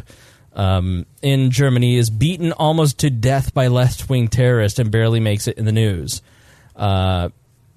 So a researcher, Sam, writes, I don't know how much coverage this got when it happened, but when I Googled AfD politician in Germany beaten, the entire first page were the results from the past week about Frank Magnitz being beaten unconscious in what appears to be a politically motivated attack. Magnitz is a member of the German parliament and leader of the Alternative for Germany party. It's a relatively new party that ran on an anti-immigration, anti-Islam platform. They won almost 13% of the vote in 2017. We covered them here on the program back in the day. So number 6, claim number 6 from Rahim Kassam. In the past few hours, the, quote, Yellow Vest UK have had their social media accounts banned. According to The Independent, Yellow Vest organizer James Goddard's Facebook profile disappeared amid calls for police to prevent the group from harassing politicians, journalists, and pro-EU protesters. A spokesperson for Facebook says, we have removed James Goddard's Facebook pages and groups for violating our policies on hate speech. We will not tolerate hate speech on Facebook, which creates an environment of intimidation which may provoke real-world violence. So, Facebook removed the head of the UK Yellow Vest account. What I want to note here is the expansion of the definition of hate speech. It's no longer against a minority group. It's now being used to shield politicians and those in positions of power from criticism. Yep. And, you know, even in Indiana, we're considering hate crime legislation, which I'm going to guess within 5 to 10 years will be expanded to add a protected class around politicians and police. They're trying to add police firefighters, soldiers, teachers, trying to exempt them from the income tax here. Yeah. And so if you're a teacher or you're a soldier, you're not going to have to pay Indiana income tax. What kind of crazy BS? You want to talk about creating a special class of citizen? Like they don't have to pay taxes. Like what do you already pay their student loans? We're going back 2,300 years to the city-state of Sparta, where the soldiers, the Spartans, were the higher class, and everything else was taken care of by the slave cultures that they had captured and made subjects to the Spartans. So the UK Yellow Vest had their PayPal account removed. Also, according to the Independent, PayPal removed James Goddard's account, in which he used to receive donations. When asked whether Goddard's activities violated PayPal's terms and conditions, a spokesperson told the Independent, quote, "Due to our privacy policy, we cannot comment on any specific email customer account." They had, quote, "journalists show up at their elderly parents' houses. I couldn't find anything supporting this or even what it's about," Sam said. "Had lies spread about them on national TV and in the media. I also couldn't find anything about this to which they were referring." So what are the UK Yellow Vests protesting? It appears there are several groups in the UK protesting. Kylie Crawley, a UK Yellow Vest protester, said she wanted to stand against cuts to services for her 17-year-old daughter, Casey, who has Down syndrome. Quote, "To me, the French Yellow Vests were ordinary people wanting to get out and tell people how bad things had got and how they wanted change." Jim Scott, another UK Yellow Vest protester, said the vests had become a powerful symbol for change. They're facing the same things in France: austerity, cuts to public services, expanding the gap between the rich and the poor. That's how this movement has started. Another group of protesters in Yellow Vest assembled outside British Parliament. This group is pro-Brexit. They waved the Union Jack, they burned EU flags, and denounced left-wing scum. They chanted, "We're not far right, we're just right." So claim number 7, thousands of jihadists roaming our streets every day, people being stabbed to death every single day. Now, according to the Times in Britain, the British intelligence officers have identified 2,300 jihadist extremists living in Britain as potential attackers. About 3,000 people from the total group are judged to pose a terrorist threat and are under investigation and active monitoring, and 500 operations being run by police and intelligence services. The 20,000 others have been featured in previous inquiries and are categorized as posing a residual risk or are a person of interest. This was also reported by the Daily Express, which is a right-wing tabloid. It's not clear over which timescale the figures relate to. Sam says, "Personally, I would be very skeptical about these potential threats being reported, and these numbers seem absurdly high. Of course, authorities can label whoever they want as a potential threat. Now, we saw this in America after 9/11. Yeah, he's modeling his terrorist threat T-shirt, the We Are Libertarians T-shirt that Harry has on. In 2000, I think it was 2009, the Fusion Center in Missouri. So a fusion center it was after 9/11, they built these fusion centers where local police, state police, federal agencies all would fuse together information and share resources. And there was a report released by the Missouri Fusion Center that said potential terrorists include anyone with a Ron Paul bumper sticker, a Libertarian Party bumper sticker, an Alex Jones bumper sticker. And so it included anybody basically that believed in the Constitution. 3%ers. Was 3%ers around there too? Yep. So you saw after 9/11, many Muslims were targeted by the federal government. According to an official report from the UK House of Commons, there were 280. There were 268 homicides involving a knife or sharp instrument in the year 2018. So, according to their statistics office, there were 719 homicides in England and Wales in the year ending in June 2018. Most violent attacks were in England and Wales. They involved no weapons. It averages less than one claim a day, so people are being stabbed to death every single day. It would be false if we took that literally. You could also take that as a figure of speech, but it's not every day. It's every other day. Violent crimes involving a knife or sharp instrument are still on the rise, with 40,000 offenses in the year of June 2018. Claim number 9, there's also speculation ranging, which is unconfirmed at this point, that governments are already conspiring with mainstream media networks to release pre-written stories if tensions escalate that will do everything possible to minimize the chance of events being seen as a European Spring. They want to avoid this being seen as the European Spring. It is, and America's Spring is coming soon, FYI. Give it 5 years or less. Yeah. Sam said he could not find any evidence that this was actually taking place, that there was any sort of coordination, that they were trying to plant pre-written news stories. Yeah, but we know that news outlets have pre-written material that they can just slap a date on. Salem. Right. Yeah, it's just there to have because it saves them, because if they get it up first, they're the one that gets the most hits, and that's the game that they play. So, on the claim that they're that on the mainstream TV channels they're photoshopping and censoring anti-Macron signs, RT reports that absolutely happened. Jean-Baptiste Reddy said he was shocked when he learned that channel France 3 had sanitized an AFP photograph showing him holding a sign that read Macron out. The channel, which dropped the out part, or Red's message, blamed it on a human error. So that was the sign that was in the video. How do you humanly error to open Photoshop by accident, select the out by accident, delete it, and match the background color by accident? As a person that spends literally 8 hours a day in Adobe products, it's absolutely impossible. My professional career is Photoshop, Illustrator, Audition. That sounds like somebody picked Premiere, a whole bouquet of whoopsie-daisies in order to make that happen. So we have identified the human error, and we have taken them out. Now, that came from Sputnik and RT as the news sources, which we always view with suspect, but the evidence is in front of your eyes. You see the video, you see, like, they claim they have a statement on it. So when you actually start to get into it, and you have somebody like Sam fact check a video like that, you find that he was about 90% of it was verifiable information, and the other 10% we just couldn't find.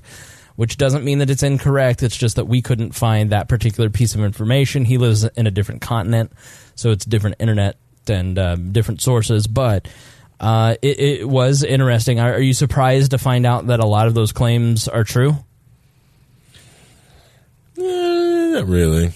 No, because this is what they do. Because I trust Paul Joseph Watson more than I trust a government at this point. Which is strange, yeah. Right. Because how did I get here? Yeah, because it was the same type of stuff that was going on about the Arab Spring and even the Bundy Ranch stuff going on in the West. They take news articles and they spin it the way they want. Even the Tea Party protests went. It was almost like some of the early brewings of some sort of an American Spring here, but they had they put a leader in there and then allow a political party to co-opt them. Right. Let's give our final thoughts on the Yale Vest protest. Let's go with Paul. Give Harry some time. He just spoke. Let's break it up with Paul.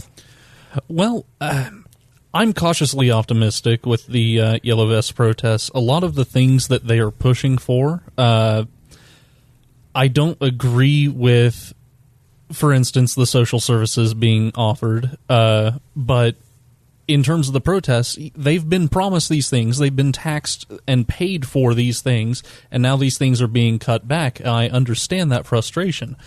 I just hope that in a lot of these areas that there are some liberty-minded people there that are going to be able to step up and say, I understand your frustration. Here's how we move forward and build institutions that are going to be able to provide you with what you need without making you dependent on something that is going to be subject to austerity. Right. Good point. It's the same thing they're trying to push here, like, hey, pay these higher taxes, you will get all these different benefits, but at the end of the day that we know, you can see that these are unfunded, there's no way you can pay for these things, so when it does come time to actually pay the bill, they can't, and they'll roll them back. They roll them back, if they can roll them back in France, which has, cheap power and everything else, hey, What the heck do they think they'll do to you here in the United States or anywhere else in the rest of the world? There's a reason why Brexit is trying to happen. They're trying to get out of the European Union. They see that like it's a terrible game of who's going to pay the bill at the end of the day, and the last one in is going to get stuck with this bill. Right. You know. All right. I think that this is something we're going to watch a little bit closer because I think in America it's very hard to watch foreign countries because they don't speak English, and so it's hard to watch the Arab Spring. The program was in existence when the Arab Spring was taking place. We watched it with great interest here on the program, and I remember enough of it to watch some of what's happening with the Yellow Vest stuff going, the French government's acting like exactly the government it propped up in Egypt. But we look at those dirty Egyptians, those people, you know, and I mean, I'm not saying Egyptians are dirty. I'm saying I think that's the mentality of how our governments view those countries. Like, I think we look at our populations, look at other countries and go, well, that's not America, so that couldn't happen here. What happens in Pakistan wouldn't happen here. What you don't know is that a lot of what's happening in Bosnia, Herzegovina, was funded by the CIA. It was funded by the American government. And what happened in Egypt was funded by the Obama administration. And so what you see on the news is, Twitter is being used, Twitter and tear gas is being used to bring about democracy in places that have never had democracy in their life. This is so wonderful. And glowing reports from CNN and Anderson Cooper's there, and they're sending reporters, and it's just this is great to see these people who have been downtrodden finally fight back, like not knowing that we were the ones that kept them downtrodden by keeping puppet dictators in place. And guess what? They're still there. Don't you want to thank Obama for helping you? Yeah, like in Congo, the CIA candidate accidentally lost, so everybody's freaking out down there because that's where all the cobalt for your phone comes from. And now that we have the same exact things happening in the streets of France, and it's beginning in America, and it beginning in Europe, across Europe and Britain, we've got to really get a hold of social media. This is a problem. These people are dangerous. We need to get a hold of this violent, hateful rhetoric. Do we not see the double standard? Like one group of people, one group of foreigners are puppets of Western governments and therefore just Western government extensions. And then when it happens in the Western governments, they're like, uh-oh. Because they could actually lose power, right? Like, if they lose an election in Egypt or the Congo, they can just buy off that guy, right? Which is what they do. But if they lose in France or they lose in Brussels or they lose in America, they wig out. You know, that's why I really don't buy a lot of what is going on with the Russia narrative. Do I think that Donald Trump is an honorable man who is looking out for the best interest of America? Absolutely not. I think he is looking out for the interest of Donald Trump. I think he's looking out for the interest of protecting his butt because he knows he has some real shady business dealings with the Russians that he wants to protect. And he also has a pathological need to not say anything bad about people who say nice things about him, and those just happen to be authoritarian dictators. Might be a problem, right? It's like when a show starts out with surviving and then it's your name, it's not going to be good for you. There are just certain rules in life. Like dictators praise you, cable channels show, surviving dear leader. Like not good. So, but my point is that a lot of this Russian narrative is a ruse to really clamp down on our ability as regular citizens to speak out against our government. And you don't have to be a radical person to understand that that's a problem and want to protect your ability to have free speech. You don't have to side with extremists like Alex Jones or people who are interested like Russia Today or any of those people. But you do have to recognize that your politicians are trying to create backdoors to control the greatest invention in history, which is the internet. And because it threatens them. Yep. It's time to wake up a little bit, right? And start looking out for yourself, looking out for your community, and looking out for your neighbors. And going, I look at somebody like Ocasio-Cortez. I don't think that this is a person who is sitting there scheming to bring about a Trojan horse of socialism in the United States. I think she genuinely believes that her ideas are right and that she can save the planet from destruction if she brings about this plan, right? We have. I'm not going to question her integrity and say that she's an evil person, but I think that people buy into ideas, and the power of ideas have consequences. And one of those consequences is sometimes people push ideas that really have negative consequences and benefit a certain class of people. And silencing people, silencing political speech on social media just so happens to benefit the more powerful elements of our society and our government. And that's not good for us. And so even if we have to side with an Alex Jones for a period of time to say, I'm going to fight on this hill with this guy, you got to do it. Like, you just have to say, like, yeah, I don't support everything that this guy's about, but like this principle of free speech, even on a private platform, is important to me. And as a consumer of your product, sir, I would like you to not silence free speech. Like, I'm looking for an alternative to Patreon. I've lost nearly $100 because, people are pulling off of Patreon. I understand that. I totally get that. I'm working on alternatives because of it. Conversely, let me just say this. I had an alternative that I could not sign up for today because I did not have the working cash flow to do it. I did not have the capital to do it. And so if you pull off of Patreon now, you are going to limit the availability of options in the future, right? So if you're going to pull off of Patreon, you've got to do it now. Then go to wearelibertarians/support, wearelibertarians.com/support. Sign up on PayPal, which isn't great either. Like, guess what, guys? Like, as libertarians who don't support, I support my country. Mm-hmm. I support politicians of integrity, who are going to reduce the size and scope of government, like Justin Amash. But overall, I don't support a lot of what goes on. I'm anti-war. Like, pick a Silicon Valley company that's really going to side with us. For that matter, pick a credit card company that's going to side with us. Right. Which you can send checks. I'll send me a note. I'll send you my private address. You can hear to the 616 Studios, the Klozinski Studios, for our good friend Phyllis Klozinski, the very first person that really gave me a cash donation to get things started here at We Are Libertarians. Love Phyllis. Please, prayers for Phyllis and her health. She's making it, but please pray for her. She's a wonderful human being and very important to me. So yeah, like there's Bitcoin donations. There's other ways to donate. Mm-hmm. But if you don't do that, then I don't have options. I can't leave. I almost get stuck because it's easier to be on Patreon because they do everything. It's like one-stop shopping, right? Yeah. It's a great service. They provide a great service. Mm-hmm. I'm pissed at them because they provide the best service. They are the best product, but they have decided that they want to be editors instead of a utility. Pornhub is actually creating one, which is weird, by the way. I've read that. I'm not doing that. I know. I'm just saying. I'm not supporting that. No. I'd rather support Patreon than before I'd support Pornhub, to be quite honest.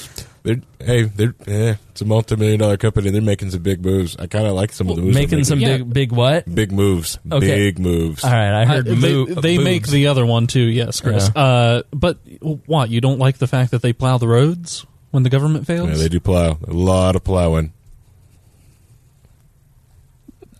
You're not helping. They also have a very You're a child. They also have a very secure VPN connection. They also help support creators. They protect privacy. Honestly, it's like, Right. All right. So that's my spiel. I want to thank the Libertarian Coalition. I want to thank Christy Avery. I want to thank Craig DaCosta and Jason Doolittle. Thank you guys for your patronage at a level that at $100, and one is $125 a month. You guys are all-stars, and thank you to all of our patrons who make all of the financial gears work here. We have lots of big plans that we're talking through, and we really do appreciate your patronage, and you guys make it possible, as well as all of our listeners just sharing the show. I will be joining a podcast on a pretty consistent basis, but the first one is this coming Thursday, and I really want you guys to get behind this one because it's really important to me.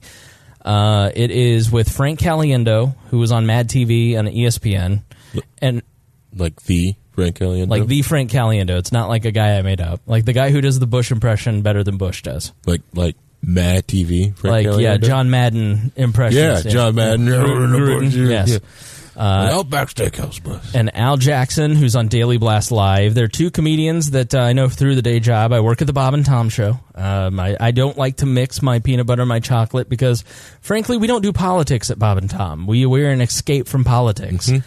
And I don't want what I say here to shade any of that, and I never, ever, ever, ever want to use I'm using that opportunity, that job to grow this, because I've done it without that, and I want to continue to do that. But this is an opportunity that I got after I had a conversation last week with Frank when he was at the show, and we had like a 2 or 3 hour conversation about politics and about the goal of the show is can like a bunch of people who have a bunch of different views agree, maybe not on politics, but like at least be agreeable as they talk about it. Mm-hmm.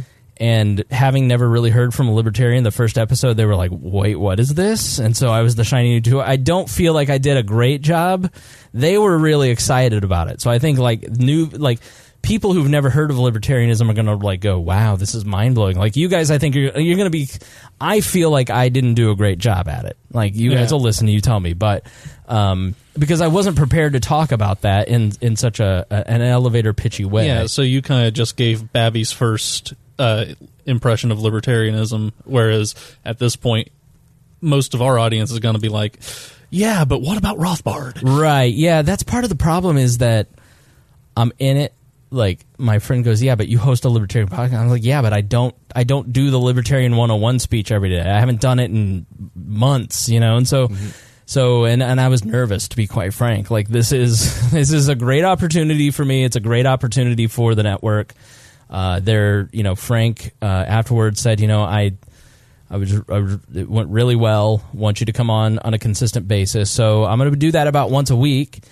And it's called Al and Frank Try to Be Serious, which you can get at frankpods.com. Frank, like FRANK or Al and Frank Try to Be Serious.com. You can find it in iTunes, any of that stuff. So I'm going to be a pretty regular guest, I think. I hope. I look forward to it. I had a lot of fun doing it. And I really want you guys to get behind it. Frank's going to come on the show. Maybe we'll ask him to do some, maybe like a Bush bumper. That'd be kind of funny. You're listening to We Are Libertarians. I don't know what that is. But yeah, I will be joining them hopefully on a regular basis, and very excited about it because it's a great opportunity for me personally to not just like professionally, B, to talk about what we do here, but and the philosophy, but mainly like the mission of the show is to get people from different walks of life who believe different things to converse about big ideas in a way that is friendly. And like that to me at this point is more important than pushing libertarianism. And I think guys who are of Frank and Al's level and who are not political people and who are not trying to push an ideology, they're just trying to understand the world and are smart guys with different points of view and are cultural figures. I think those people can be incredibly important in bringing about some of that change, because if I, an inherently political figure, start a show, I just don't think people buy into that as much as like a disarming listen with Frank, right? Yeah. So I really need this audience to help make an impression there, a good impression, right? Mm-hmm. None of those jokes. Flat out, I'm telling you, that is absolutely banned from here on out for personal reasons that I won't get into. Like that, be on your best behavior. Do not embarrass your leader. There will be swift consequences if you do. So I just I want this show to work because I think this is the type of show that can help save the country. And we have been talking internally about how do we build a system where we can get 50 or 100 people in every, our goal is in every town or county or city, how do we get 100 people or 1% of the people in that town or 50 people to come together on a regular basis and talk about the issues of their community in a way that is non-threatening, that is based on respect and the dignity of every person participating. Like, how do we build that kind of world? How do we do that? And this is a great extension. Frank and I just realized, like, our goal is the same, and that this is the kind of goal that Americans need to have all around. Like, libertarians, I think sometimes let's go to that social event so we can recruit, so we can get new libertarians. And that's the wrong way to think. Like, the right way to think is let's go there to understand what the Republicans think. Let's go there to understand what the Democrats think. I almost said socialist. Let's go there to think, and like in the first episode, Al called me out and he goes, that word that you're using to me is kind of like a tainted word, and I went, yeah, I never thought of it that way. You're right. So there is that's one of the things that I'm working on. A couple of the things, and then there's some behind the scenes stuff that I'm working on in terms of opportunities. So that second show a week, let's talk about that. I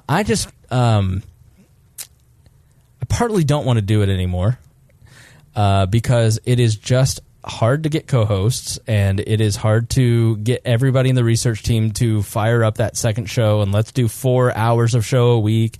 Now that I'm doing this show that I think I need to spend a little time on, I've got some private consulting things that I'm doing. It's just going to be a little tough to do 2 shows a week. I'm not going to be able to crank out 8 shows a month. We Are Libertarians episodes. Now that we're doing the daily, there's a lot of content, and I don't want to frustrate people. I'm going to do more dailies. So I can be a little more present. And I'm not going to do a second show a week. Like, what I really would kind of like to do is maybe more interviews, maybe get into that a little bit, not talk to kind of some of the same people that you hear from. Like Scott Horton one week was like on 17 different libertarian podcasts, but talk to maybe some Washington intellectuals. So there also will be more Swamp episodes. Rob has shifted his schedule, and he's going to be more committed to doing those Swamp episodes. We've done 4. If you have not listened to The Swamp Explained, Rob was a longtime Washington insider, fly-on-the-wall guy, fascinating person, and he and I are going to be more committed to doing that show on a very regular basis, maybe once a week even. And I may separate that out from the We Are Libertarians feed and put that into its own feed, just because I think it deserves its own standalone thing.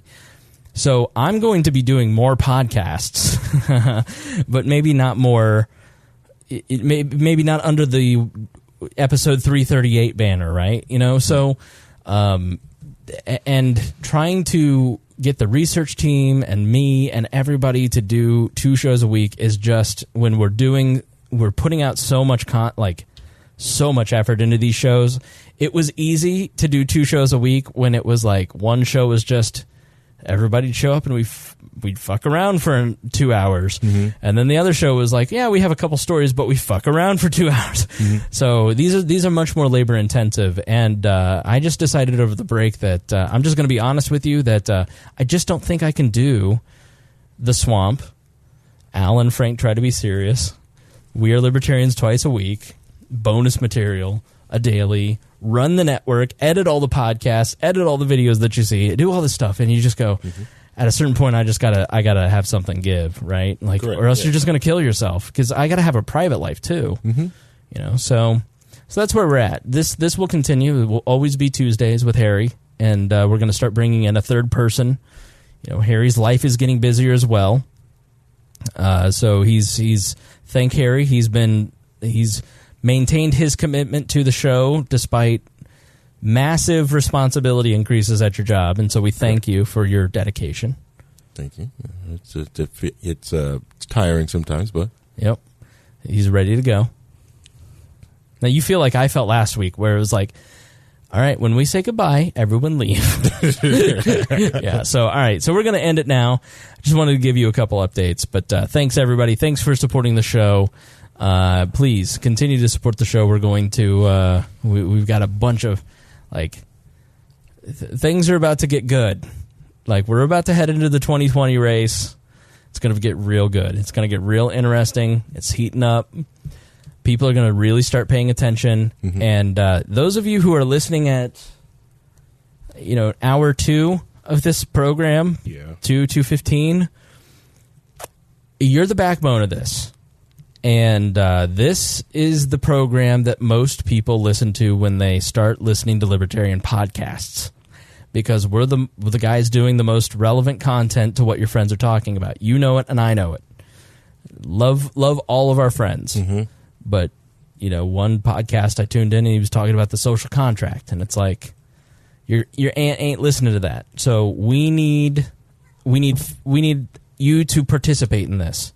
Like, I'm talking to the thousands of people that are listening to the end of this program. 2019 is when we're going to start building the ways that we work together, you and me. And by you, I mean the person hearing this voice. So when 2020 comes around, we're firing on all cylinders. Because never will there be a better opportunity for libertarians to stand up and say, we're sane, we have solutions, and we're ready to lead. Mm-hmm. And this is the audience that is going to lead the libertarian movement in that message. Because everyone else is going to be screeching and fighting about Bill Weld and Adam Kokesh and all the distractionary BS that doesn't matter. Correct. This is the show that's not going to do that. Mm-hmm. We'll talk about it, but we're not going to participate in the politics of destruction. I'm just not going to do it. Yeah. So, I need your support. I need your writing in, saying I'm ready. I'm a loyal soldier. I'm ready to do something boring like edit tags on the website. That's something that is very big in the long run, but that's something that Paul is willing to undertake. And he's like, I got some time. I'll do something. How can I help? Or I want to start a local group. Send me an email, editor@wearelibertarians.com. I'm going to donate so you can build that mobile app, or I'm going to do this so you can do that. So get involved. Yeah. We're ready. One of the simplest things you can do right now as you're listening to the episode is, if you're not subscribed to us on YouTube, help us bump up those numbers. If you go on there and just share it to your Facebook and say, hey, I love this podcast. Hody shared the channel last week and got us more likes in a single day than we've gotten in like 80. Yeah, he got us. It pushed us up over the threshold to start monetization again. Yep. And that's going to be yet another platform where we are able to reach new people that wouldn't have seen us otherwise. Asterisk if they approve us. Now, you can do that by what? As Paul was saying that, he's being molested by Mittens, my cat. You might have heard the meowing. She is now sitting front and center on the camera. Mm-hmm. So that's all the more reason to check it out. So, all right, guys, thanks for watching We Are Libertarians. Thanks for listening to We Are Libertarians. Thanks for participating in this. Thanks to everybody who's following the Instagram. If you're not following the Instagram, Stone is killing it. Like, we went up 1,000 likes on that in 12 days, and it's skyrocketing. So he's doing such a good job with the memes that everybody's paying attention to our memes. Get on there, share them in your Instagram stories. That's just like a little thing that if you see something that makes you laugh, share it. And like, if you're on the post and you're looking at the bottom, you've got the heart, you've got the comment bubble, and then you've got a little arrow, a little paper airplane. Press that, and at the top it says, share to your story. Do that. And so if you do that, it tags the Instagram page. It gives us algorithm credit. It shows your friends the ability to go and like the Instagram, something like that. Just a little thing that really does go a long way and really helps out. So, all right, thanks, guys. We appreciate it. We love you, and we will see you tomorrow.